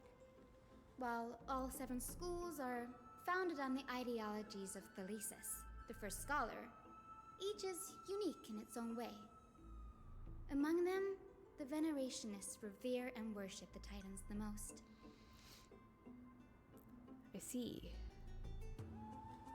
As the sage of the Venerationists, Euthyphro has always been at loggerheads with Anaxa. Loggerheads? That's an interesting phrase. If we were to place the 7 sages on the scales of Talanton, Anaxa and Euthyphro would be placed on opposite sides to achieve balance. A very illustrative explanation. Thank you. Was it a mistake to build skyships? Nearly everyone in Amphorius has heard the story of the skyships by now. Aquila's stature is loftier than the heavens, and their divine retribution is merciless. That's why it's no use building giant skyfaring ships. Oh, but I do wonder if a supercharged mini Trevi cannon could slip past their watch. That was a joke, right? I don't have any more questions. His field of study primarily study the application of alchemy and soul repair. Very Everyone specific. considers Anaxa a blasphemer, but that has never stopped him from sharing his ideas, no matter how taboo. If you must say that he's hiding something, then it's likely what lies beneath his eye patch. It's not an eye. Anaxa often says that every failure brings us one step closer to the truth. Is that how he sounds? Perhaps, to him, the crash of the skyship carries a different interpretation. The firmament is not impenetrable. On the contrary, it was precisely because the skyship represented the first step toward breaking free from the shackles of the earth that it provoked the wrath of the Sky Titan and brought divine punishment upon itself. It's a shame that the majority of the Grove's research on Aquila was headed by the Venerationists, with sacrificial rituals making up a predominant part of their findings. Discourse about more esoteric subject matters in relation to Aquila dwindled even further after the skyship incident. So much so that even this scroll is completely new to me. Don't worry about it. We'll just collect everything we can find on the Titans for now. There's something else that's caught my attention, though. This says that Anaxa is conducting secret experiments of sorts? That's what I'd like to know. What are these experiments he's involved in? Even I, the assistant lecturer, know next to nothing about them. I have a bad feeling about this. Could there be more to what happened at the Grove?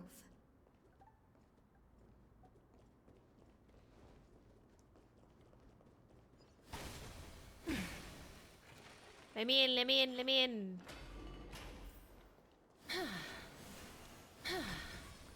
I'm so used to having characters that, like, can just shoot from afar. I don't have to be, like, right there. Oh. This is the Library of Philia, a place where the Grove stores its collection of tomes. Other than books written by the 7 schools, you can also find philosophical texts, ballads, and religious writings from the Outlands here. Cities that desire to learn from the Grove were apparently expected to contribute knowledge of equal value to what they sought. We've had more than our fair share of hilarious episodes over the years. For instance, it's said that the Erythrocheramists once borrowed a manuscript from a certain author, but ended up returning a copy instead of the original. What's more, the original manuscript was supposedly then hidden here. That doesn't seem like a nice thing to do. Nice? No need to hold yourself back, Danny. You can just tell it like it is. Their behavior was no different from bandits. Well, if you don't mind, did the Grove ever rob Castrum Kremnos? you've got me there. Some said you couldn't even find a dictionary in Castrum Kremnos. So I guess they were scared. We have learned that. There are too many books in the Library of Philia. Flipping through them all will take too long. Why don't we use Biblioslate to search for the text we need? We can bring them back to Akama for reading after that. Agreed. This place isn't safe. We should leave as soon as we're done. There are still several more scrolls strewn all over the place. I'll gather them while you pull up those texts. This way, nothing will be overlooked. Ooh, spooky, spooky, spooky. I don't think I found, like, any beetles. I found 12 of them so far. Woo. Okay. These are complaint letters from the scholars about Anaxagoras. There's a thick stack of letters. Based on the dust accumulated, the complainee didn't even bother opening them and just chucked them aside onto the counter. This is about Anaxa? I should read this. Hyson, you should come have a look too. Ugh, it's so dusty in here.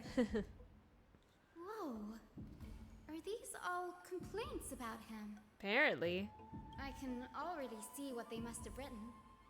Anaxa has no respect for the gods. His very existence undermines order in our society. They're probably all things like that.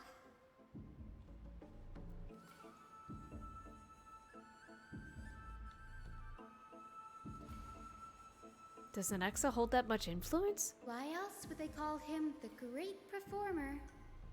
When Anaxa established his school of thought, the first thing he apparently did was read his own work to everyone. Are the Titans truly an accurate reflection of what humans think gods should be?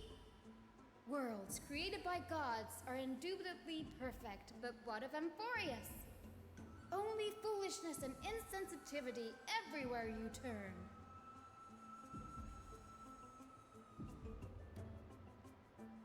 An uncanny impersonation. Before he could finish.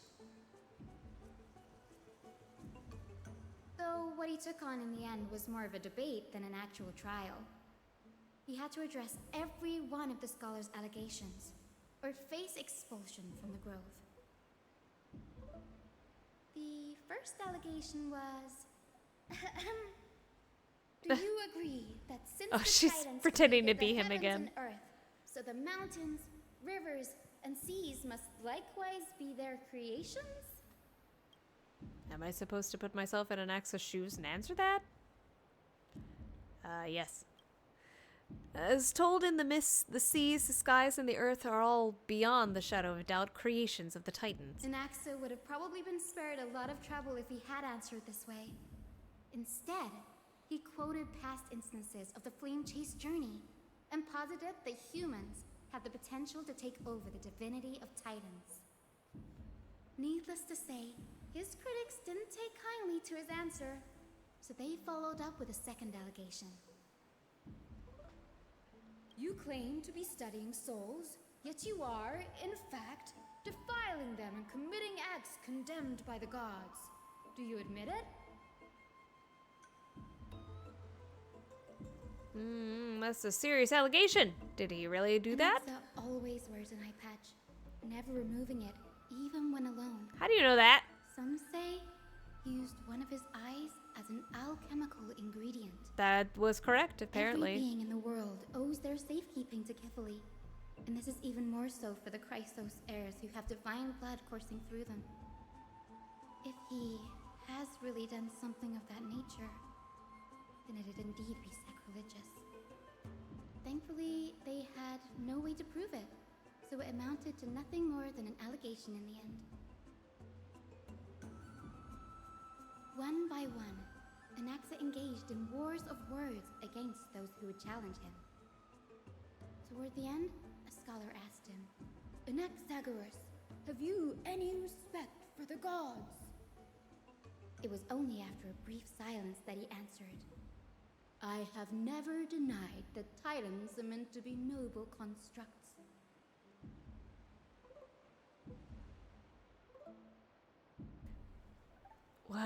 what he didn't say, that the Titans are not noble, rings louder in this case. Yes. I'm not sure how that controversy was eventually resolved. But what's for certain, at least, is that Anaxa was allowed to stay in the grove where he continued his research, despite being regarded as a heretic. By the way, this stack of complaint letters has reminded me of a place in the grove. We may find clues there that aren't on the teleslate. I'm talking about Anaxa's alchemy lab, hidden between the cornerstones.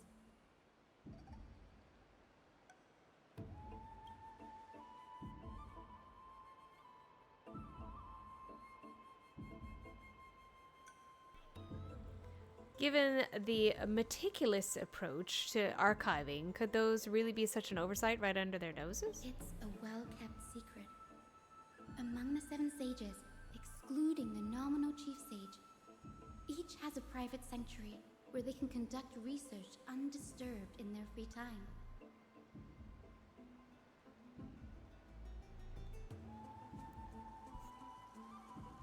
Even the administrators of the Library of Philia are restricted from accessing those places and documenting the sage's research. But with the grove in this state, I'm sure Anaxa won't be mad even if we sneak into the lab for a short while. Right?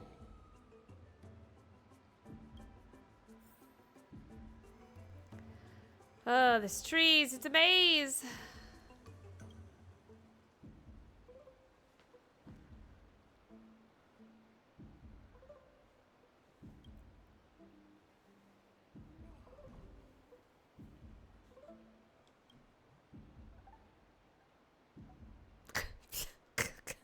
Sorry. This is a person that's applying for permits and to do research. And topic 3, investigating the feasibility of placing flying birds into rocket tubes to guide the direction of the rocket's flight. Permission to research. Reply. Too fanciful. Not approved.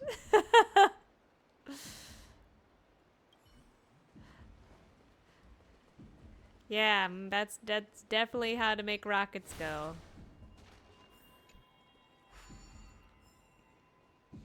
Put birds in them. That's how planes work. You put birds in them and then the birds fly the plane. That's how it works. I have a friend who's a pilot. I can ask him. Coops is a pilot. I'll ask him. Also, I'm not really vibing with this particular line of the story. I'm a little like, where's all the parts with Castris that it was talking about? The part with Anaxa was interesting, but now it's just like the Don Hung and Hyacinth talk about politics. Where materials for alchemical experiments, matrix diagrams. No, not even close. Huh? That bookshelf over there seems to be... Is it intact?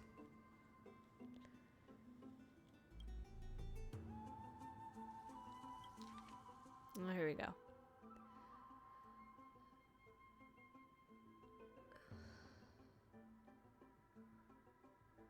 Prince of Castron Kronos, Hyacinth of the Twilight Courtyard. Baron agrees connection.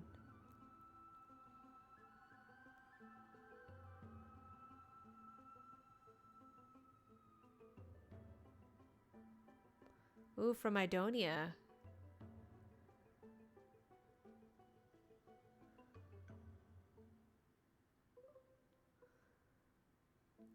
Oh, dragon. Ooh, here we go.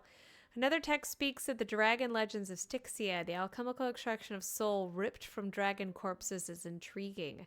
Dragons appear to be the Titans' creations. Perhaps there's a way to reverse the process using alchemy to refuse human souls with Titan creations, increasing the purity and divinity of golden blood toward the absolute. This theory must be tested. Experiments to be arranged. What's going on? Anaxa is conducting research on our friends in Alchema and... me? This journal contains several intriguing points. The research. Through alchemy, Anaxa aims to refine the golden blood and the chrysoseres to a degree of purity equal to divinity. This must be what he means by close to true purity.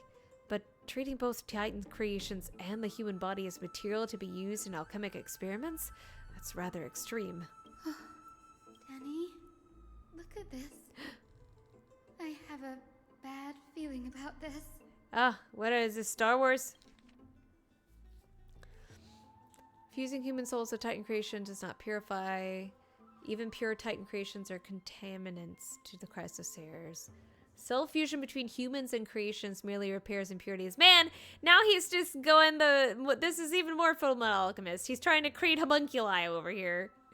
He's creating, oh gosh, what was her name? Why can't I remember her name? Not Cheza. Was it Cheza? No. I can't remember. No intermediate products. Should not have considered Titan creations equal to chrysoseres. Living Titans prove possible to restrain, and dead Titans offer no insights, but dying Titans, perfect research subjects. Only by understanding the fundamentals of creation can we ensure perfection at the moment of everything's birth. Through my own hands, I will melt a Titan and reach the true essence of the soul. My biggest fear. It's come true. After going through his notes, I think I can piece it all together now. Anaxa was carrying out experiments on soul transmutation. Yeah, he was pulling a whatever that guy's name was. I really didn't like him. I mean, he's trying to reconstruct human souls alchemically? Yes, this is what he was secretly conducting research on. Something he had to keep hidden from others. Compared to his public speeches, this is the real blasphemy. Oh, I just thought of something. What's wrong? Do you remember when the Black Tide was approaching? The Grove had planned to send Cersei's core flame to a safe place. But an accident happened along the way, and Anaxa lost his life in the process. But Cersei took over his body and resurrected him, which led to the situation we're in now. That's right. But what if Professor Anaxa's fusion with the core flame of reason wasn't an accident? What do you mean? Put yourself in his shoes. Knowing that the Black Tide was closing in and your time was running out, what would you have done? I would have been resurrected because I could I'm a videotter and I could turn into an egg. I put my theories to the test, no matter the cost. Exactly. When the Black Tide came, the true reason Anaxa headed to the Luminary Throne was to transmute and fuse himself with the Titan's core flame. Did he succeed? No. Judging from how he reacted after the event, the results came as a surprise. Maybe he failed to consider the possibility that Cersei's would make a similar decision. The manuscripts detailing all the alchemical formulae have been taken away. His research is still ongoing. Could he have taken them for other purposes? Like what? There's only one Titan left in the world now. No. No way. To conceive an entity of perfection, one must first understand the principles of creation. If Anaxa is an Akama now, then that means... He's after Kefali. Dun dun dun! Sir, this sky above us, it's not real, is it? Of course not. This is just an image from a projection device used for educational purposes. A simple trick. The day-night cycle has been lost to this world. So that students like you may still learn about the night sky, astronomers have harnessed the Titan's miraculous power to manipulate the light, projecting the nights of the past here for you. Much like how the sky above the Holy City is also illuminated by Kefali's dawn device. So, the skies of Akama are fake too. You mustn't conclude that, Anaxa. You should know that only a child would expose a trick and be proud of it. Often people know more than they let on. They simply choose to feign ignorance because they have no other choice. Then they're just deluding themselves. People believe in Kefali's tale of Genesis, accepting wholesale whatever the priests preach. But we're different. We've already walked out of the firelit cave of ignorance.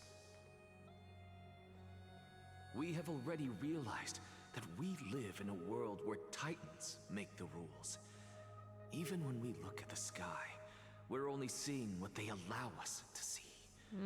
Rather than gazing at this mockery of the night sky fabricated by them for the rest of my life, why shouldn't I be the one to take control of the projection device instead? So much time has passed since you sowed the seeds of doubt in my heart, child. Many a night, I find myself penning down all my theories and wild ideas, only to burn them to ashes when I open my eyes in the day. Why? Because we'll face death by burning if word gets out? As a sage of the Venerationists, my soul has already become inextricably linked to the great tree. Every word I say and every move I make is certain to influence every leaf, every branch, even the tree itself. But above all else, my days are numbered. Instinctively, I have my doubts about the golden blood and the human soul, yet I have no means of verifying them. The golden blood in my veins is woefully thin, and I am loath to waste what little time I have left obsessing over a hypothesis that cannot even be proven in the first place. But I can, sir. I can do it for us. The time is right. Give me all that I need, and I shall accomplish this grand feat on your behalf. You're right. I shall do just that. Oh. In the next meeting of the sages, I will spare no efforts fighting for the rights you deserve. That's very kind. Go. Establish your own school of thought. Find out what we are. Become the one who conquers the ultimate truths of the world. Child of humanity, you didn't go to such lengths for an audience with Kefali. Just ask him a few questions, did you? So, you figured it out. If I were as foolish as a Dromus, perhaps I'd throw myself down and prostrate before their greatness, begging for the gods' prophetic wisdom. Well, sorry to disappoint, but I'm no Dromus. Alas, I am a human, standing tall on 2 feet, possessing both intellect and pride. Before such power, sorry. Does it make any difference whether you're a human or a Dromus? I'm sure you're familiar with the story of the Styxians. When the raging waves threatened to swallow them, they didn't just give up and become sitting ducks. No. They constructed a dam that kept the roaring tide at bay, chaining down the mad Fagusa. They call me a blasphemer, Circes. But that doesn't mean I deny the existence of gods. It's just as I see it. Titans are simply a force that mankind has yet to find a way to tame. Oh? If power that rivals the Titans is what you crave, why not conform to the prophecy and brave the trial? Why stop at harnessing the power of the Titans when I can do so much more? Uh-oh. The source of life is what I wish to grasp, to understand what makes up the soul, and to learn what we really are. Thanks to you, I've had the chance to personally verify, in more ways than one, that the soul indeed ceases to exist in death. But where there is death, there is life. And where there is an end, there must also be a beginning. How then is a soul born? That was the only unknown variable left in my calculations. And by the sound of it, you have already formed a conjecture. No. I have already drawn a conclusion. In my journey unto death just now, I finally saw the answer with my own eyes. Professor Anaxa. Uh-oh. Castra's got you. His life hangs by a thread. I must ask you to refrain from taking any unnecessary steps. Of course. I'll bring this to a conclusive end and give you the answer you so desire. However, in accordance with the principle of equivalent exchange, She's like, I must don't also subscribe to demand from alchemic principles. I need. As you wish. Oh. Don't you care to know what the price might be? It's a matter of uncovering the truth about the Death Titan and his survival. This may be the only time I can ever save someone's life. There is no need for me to think twice. Oh. I see. In that case, let the show begin. Indulge me. Am I correct to say that you intend to prove Thanatos' whereabouts and prove the nature of our existence now? Before I begin, I must confess I had been stuck in a cognitive trap all this time. As unrelated as these two propositions may seem at first glance, they are in fact logical equivalents. They are merely two different ways of telling us about what the soul is at its core. The reason I say this is as I've mentioned earlier. The answer was hidden in my journey unto death. Anaxa, you were in the Netherrealm? Yes, I am but a living dead man now, but that's not important. What truly matters is, I overheard a conversation between heroes. That's not all. Remember how I said you were a part of that conversation too, I'm gonna blow your Circes? mind. And I've told you that I have no recollection of such an event. That was likely just an illusion conjured up by the mind of a dying man. Of course you would remember. You've died. Because that wasn't you. Yeah. That was Calypso, one of the 7 sages of the Grove. Calypso? Huh? That's the name I made up on a whim when speaking to this girl. How do you know of it? And surely you jest. Don't you think I, of all people, would know if that were the name of one of the 7 sages under the shade of my tree? Don't you claim to know the Grove's past like the back of your hand? It seems you've lost even the memories seared into your soul. Use your head, Circes. Since all of this took place in the realm of the dead, it stands to reason their likenesses are of souls from the past. The living cannot step foot into that world. So who could they be? Think about Calypso. Why does she share your likeness? Yet you have no idea who she is. The answer is evident, is it not? Those fallen heroes are the mortal incarnations of the Titans before their ascensions to godhood.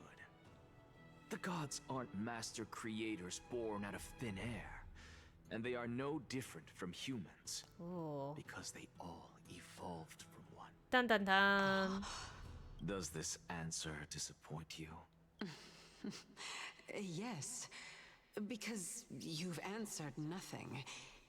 If I truly was once human, as you claim, then where do the children of humanity come from? Dragons? Even on the off chance that you speak the truth, this brings us no closer to grasping Thanatos' whereabouts.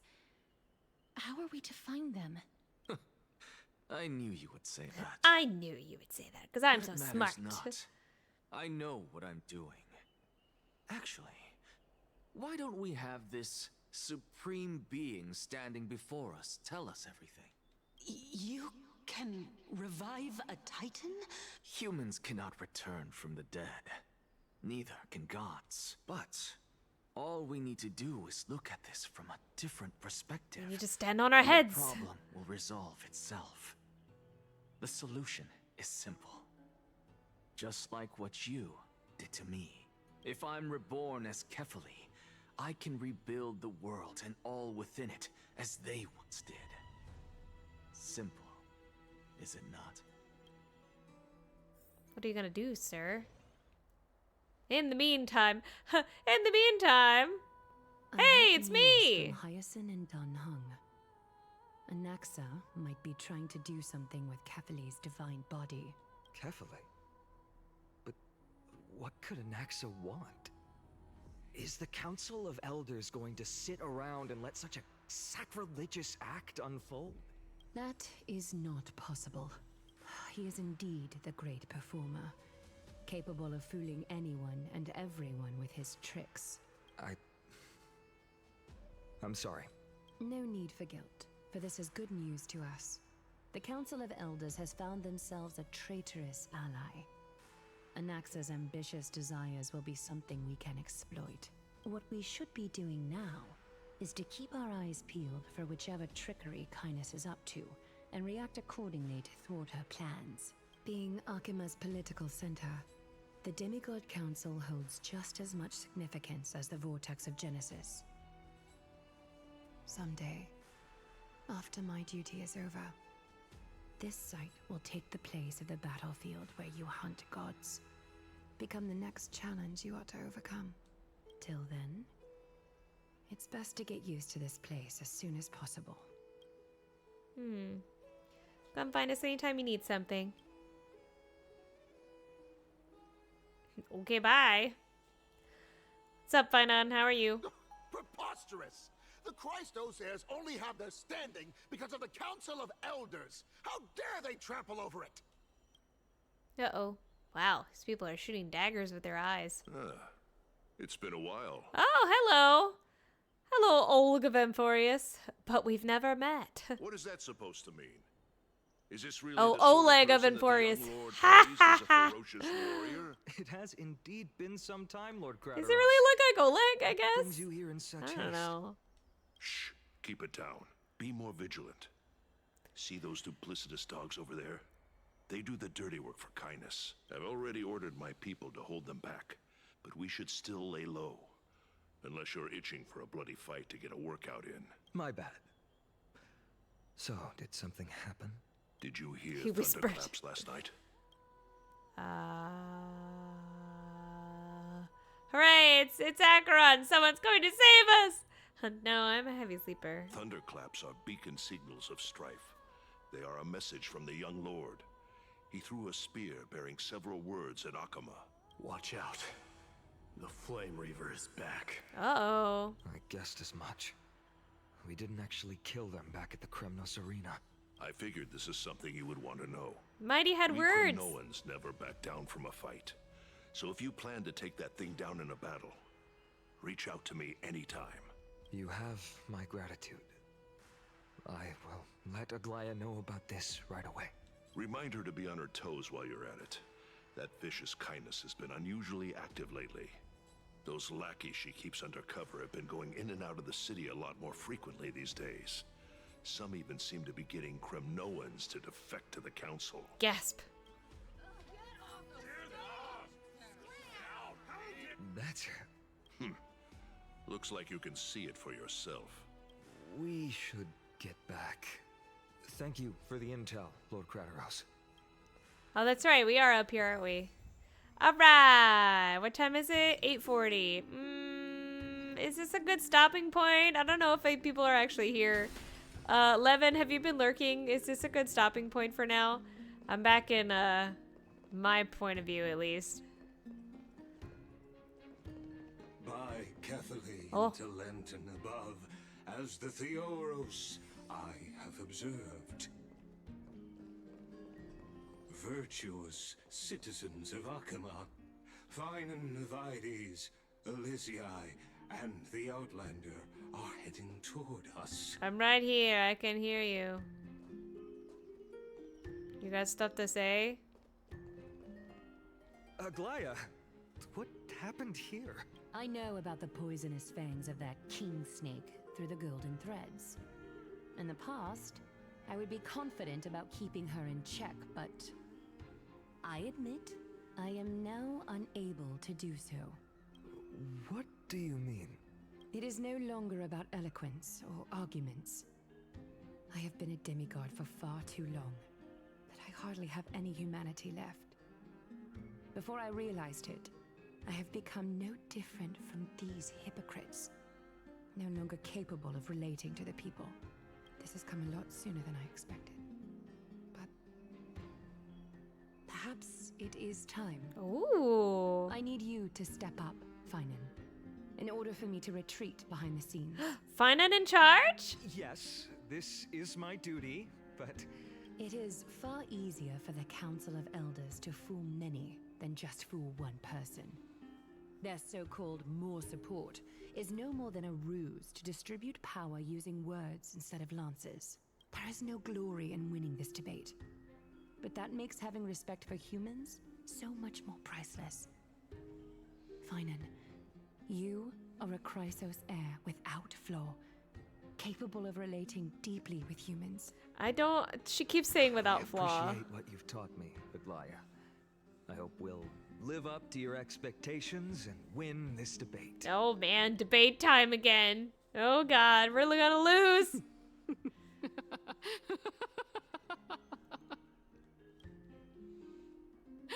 Oh, you've done well, Lord Calictus. Let me take over and personally close this debate for today.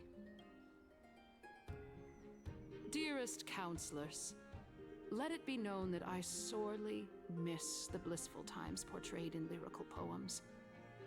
Back then, Amphorius was home to nearly 1,000 cities, each with their own local faith, while gods walked the earth and shared close bonds with humans.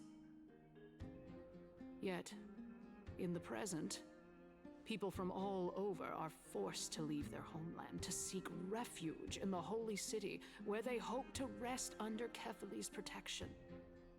All of us have long been in the same boat, with no way out of this plight.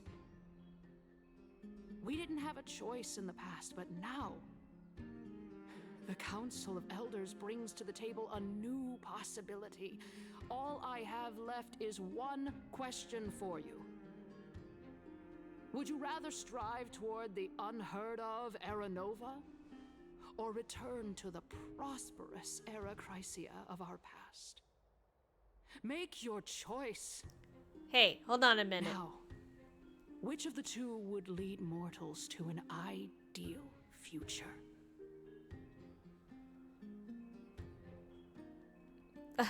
If it's possible to bring Arachrysia back... No, it's like, no hesitation. I stand by Aranova. Aranova is a path of salvation the gods promised. We should not have doubts in the Flame Chase journey. We all know that Arachrysia is a thing of the past, Lady Kynus. Please, enlighten me. How does the Council of Elders plan to turn back time? Let the three Titans of Calamity be born, and Arachrysia is nevermore.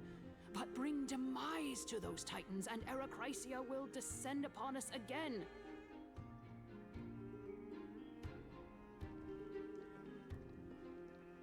Well, know that the Council of Elders is never one to make empty promises.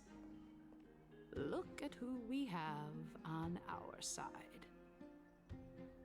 Anaxagoras, one of the Grove's 7 sages, and Castorus, Idonia's goddess of death. With the help of these two heroes, I can promise all of you that Arachrysia will exist once more. I don't believe you, madam. Aren't they Chrysos heirs? They're supporting the Council of Elders instead? That's what I was saying. It's clear from the start that these heroes do not get along well in their group. All the more proof that Aglaya is unfit to speak on behalf of every Chrysos heir. I am in favor of Arachrysia. Arachrysia! Arachrysia!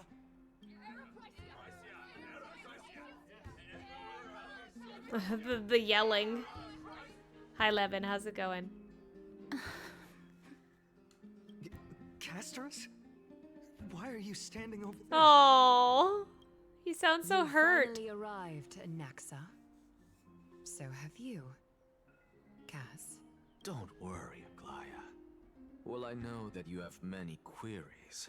Could you continue to converse like how the citizens normally do? Tell me, dear citizens, if we successfully retrieve and return Thanatos' core flame without anyone passing the Death Titan's trial, what would happen next? The answer is simple. We will have a chance to rid the world of death and bring Amphorius back to an era when I don't all know if you want to beings live forever.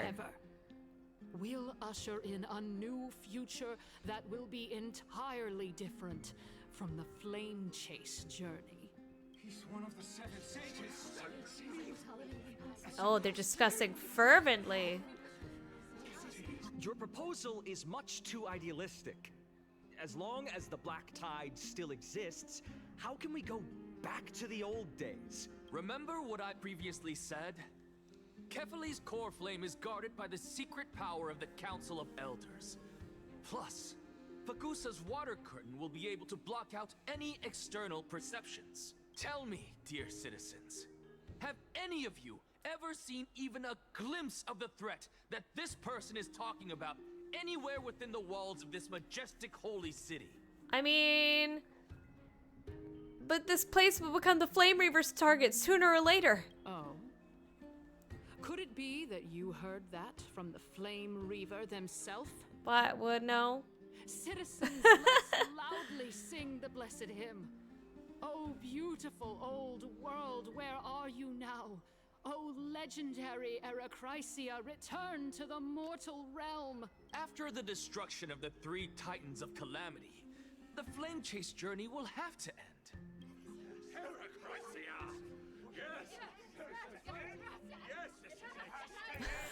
I'm being very entertained by the, like, clamoring. This is bad. The masses are now totally riled up. Anaxa, pray tell. Everything that you've mentioned hinges on the premise that we can find Thanatos' existence, right? Thank you, Lady Aglaya, for still caring about this city. However, dear citizens, we are truly fortunate and blessed. For Castoris, Idonia's goddess of death, will surely find Thanatos under my guidance. What? With that, I solemnly promise that the core flame Lady Castoris brings back will be personally managed by the Council of Castoris Elders. is like, I'm just here for a good time. Thereafter, I'm if we are helping. able to garner the support of all of you at the Citizens' Assembly, we shall spare no effort. Oh, in naps are ensuring good. that I had a nice nap Eracrysia too, will honestly. return to our world once again. I will say, a lot of this has been very, like, text and philosophy heavy, and I'm just like, okay, I'm a little tired. Like, it explained the setup, I guess, but it was still very long-winded.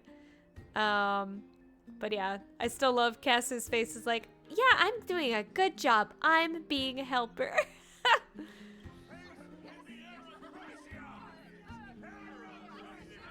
With the balance shattered, the result is clear.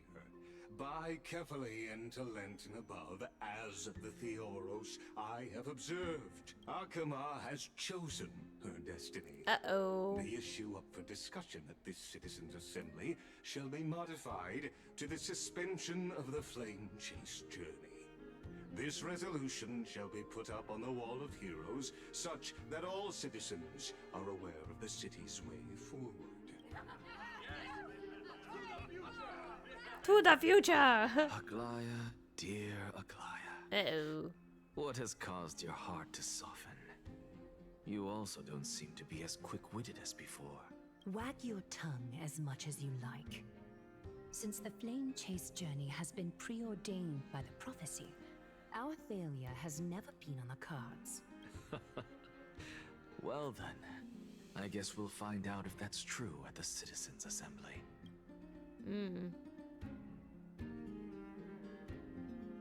Okay, goodbye. We lost Finan. I'm sorry, buddy. Castoris, what's going on? Casterus! Actually, fine, Nun. How you doing, bud? Oh, I can't talk to you. Casterus, why did you betray me? I loved you. I told you I loved you. Well, it seems that when I sent you to look for Anaxa, I unintentionally facilitated your partnership with him instead. My apologies, everyone. I know that you have many questions to ask me. I will answer them to the best of my knowledge. In that case, please tell us as much as you can. What happened? In actuality, he showed me a past that was both long and heavy. The reason I say this is as I've mentioned earlier. The answer was hidden in my journey unto death.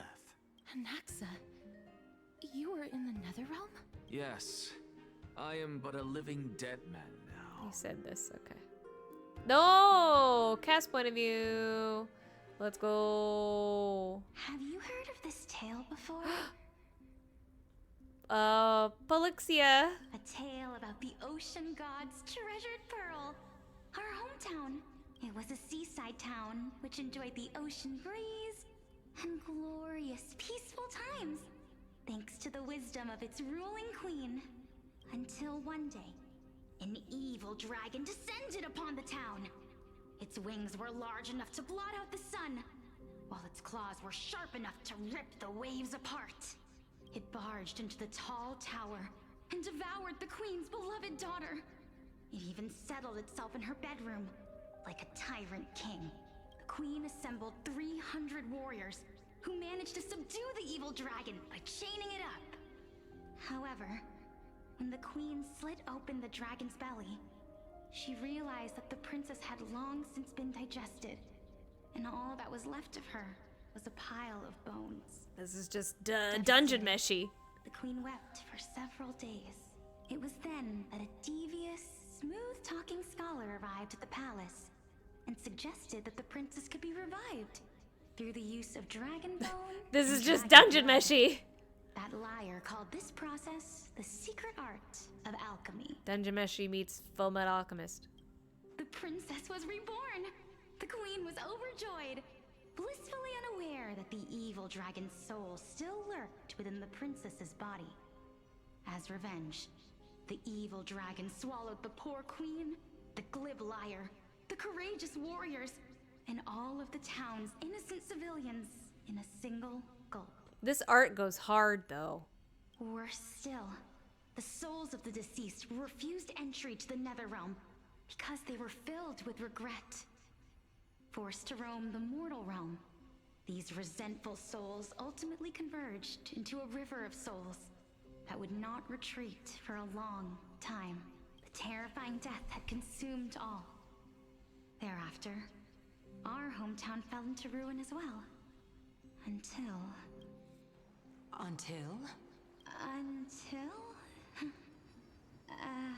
Actually, I don't know what happened next either. Oh, look at her! It seems that you still like to whet people's appetites even after all this time, Polixia. She's so cute! I love her wheelchair! We love representation in this house! So, according to your story, this is how I used to look? It's practically a mirror image. She's so cool. And yet, what exactly is this? A miracle that I created with alchemy. As for what it is and how I was able to accomplish it, I'll keep the answers You'll to never myself. know. Oh, my goodness. Is this cliffhanger really necessary? Quiet, Titan. Oh. Continue to enjoy this splendid play, and the truth will naturally reveal itself. Dragon, huh? I've heard this legend Yeah, before. I love her outfit. In that case, what do you think of it? I think that this so-called alchemy was a tenuous analogy added to the story by future generations.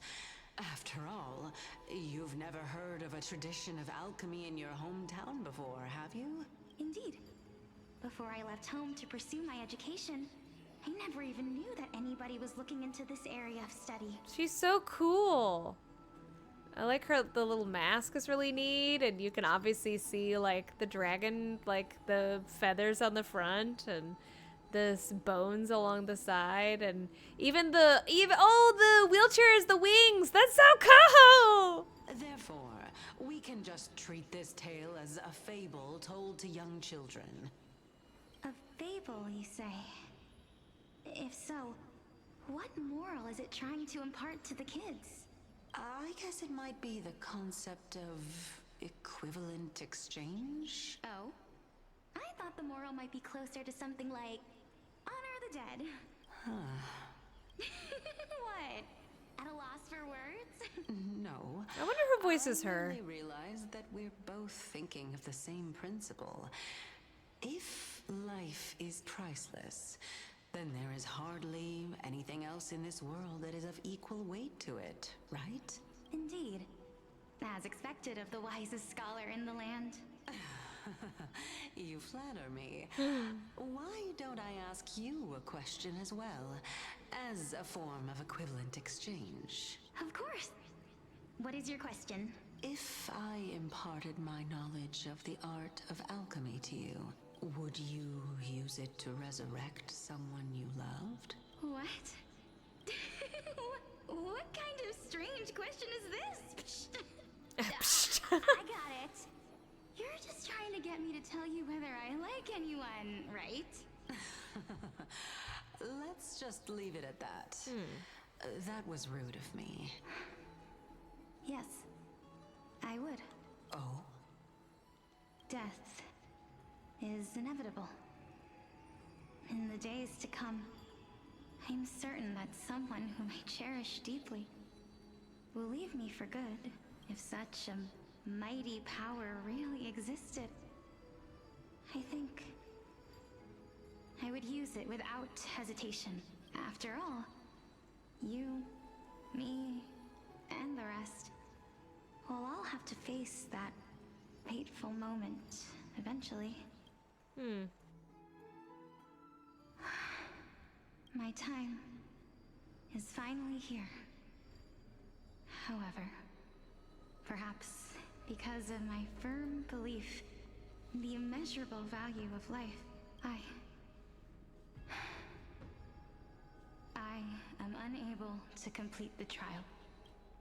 You shall wither, and through that, the dead will sprout again from the remains, and be reborn with the dead flame. It is a pity that fate is such a cruel mistress. Is there no other way of interpreting those words? I'm afraid that the meaning is clear. Between my sister and me, one must pay the price. Our trial can only be completed when the one chosen sacrifices her life. I'm afraid that the prophecy might even have selected a pair of twins for this exact purpose. Fortune makes fools of us all. Oh, so they have all of them except for the Thanatos. My sister is prepared to sacrifice herself. And yet, I can't do the same. How absurd. My time is almost up, but I'm still afraid to welcome death. What should we do? If I'm ultimately not able to make up my mind... Since Chaos is willing to guide all of us and leave this trial to the end, there is still plenty of time for you to ponder. That's right.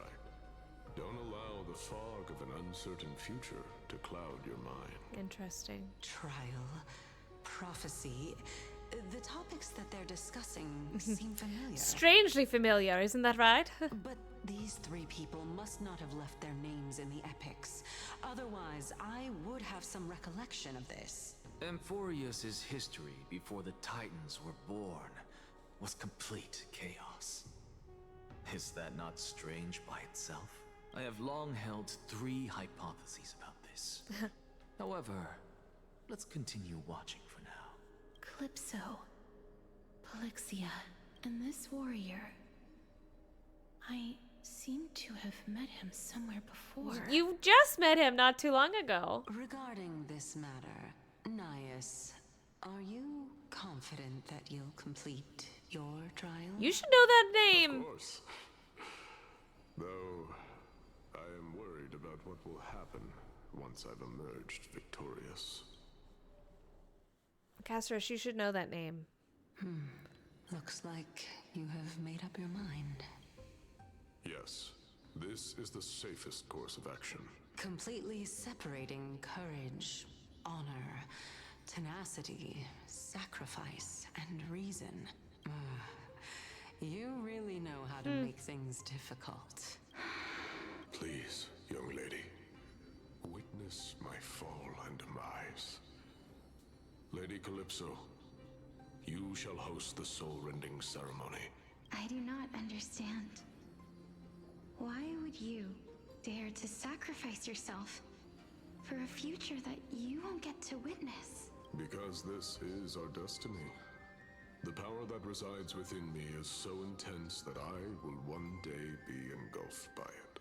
Furthermore, a valorous death before glory's return has always been the path I chose to walk. A journey I began long ago.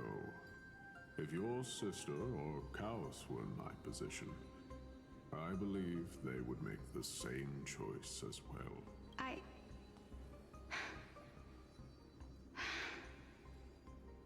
I'm not that brave. I don't know how I'm supposed to face such a serious affair. Oh wait, Despite isn't being Death's Abby? chosen one, it seems you still don't know how to face it. I think Abby Espiritu is Polixia, if I'm not mistaken. Let me double check.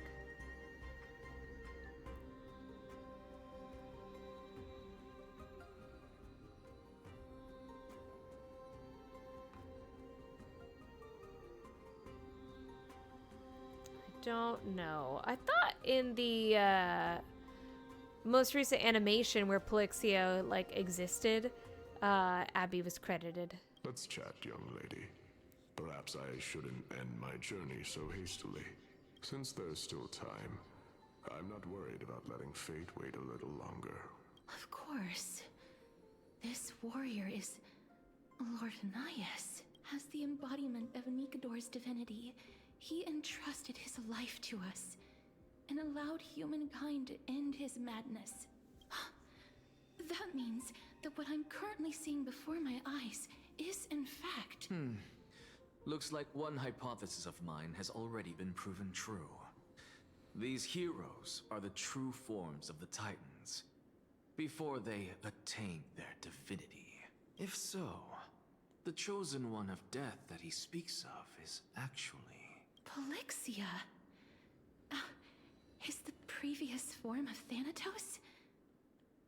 But her appearance... If this is true, as long as we can find out where she went, we'll naturally be able to figure out the location of the Death Titan.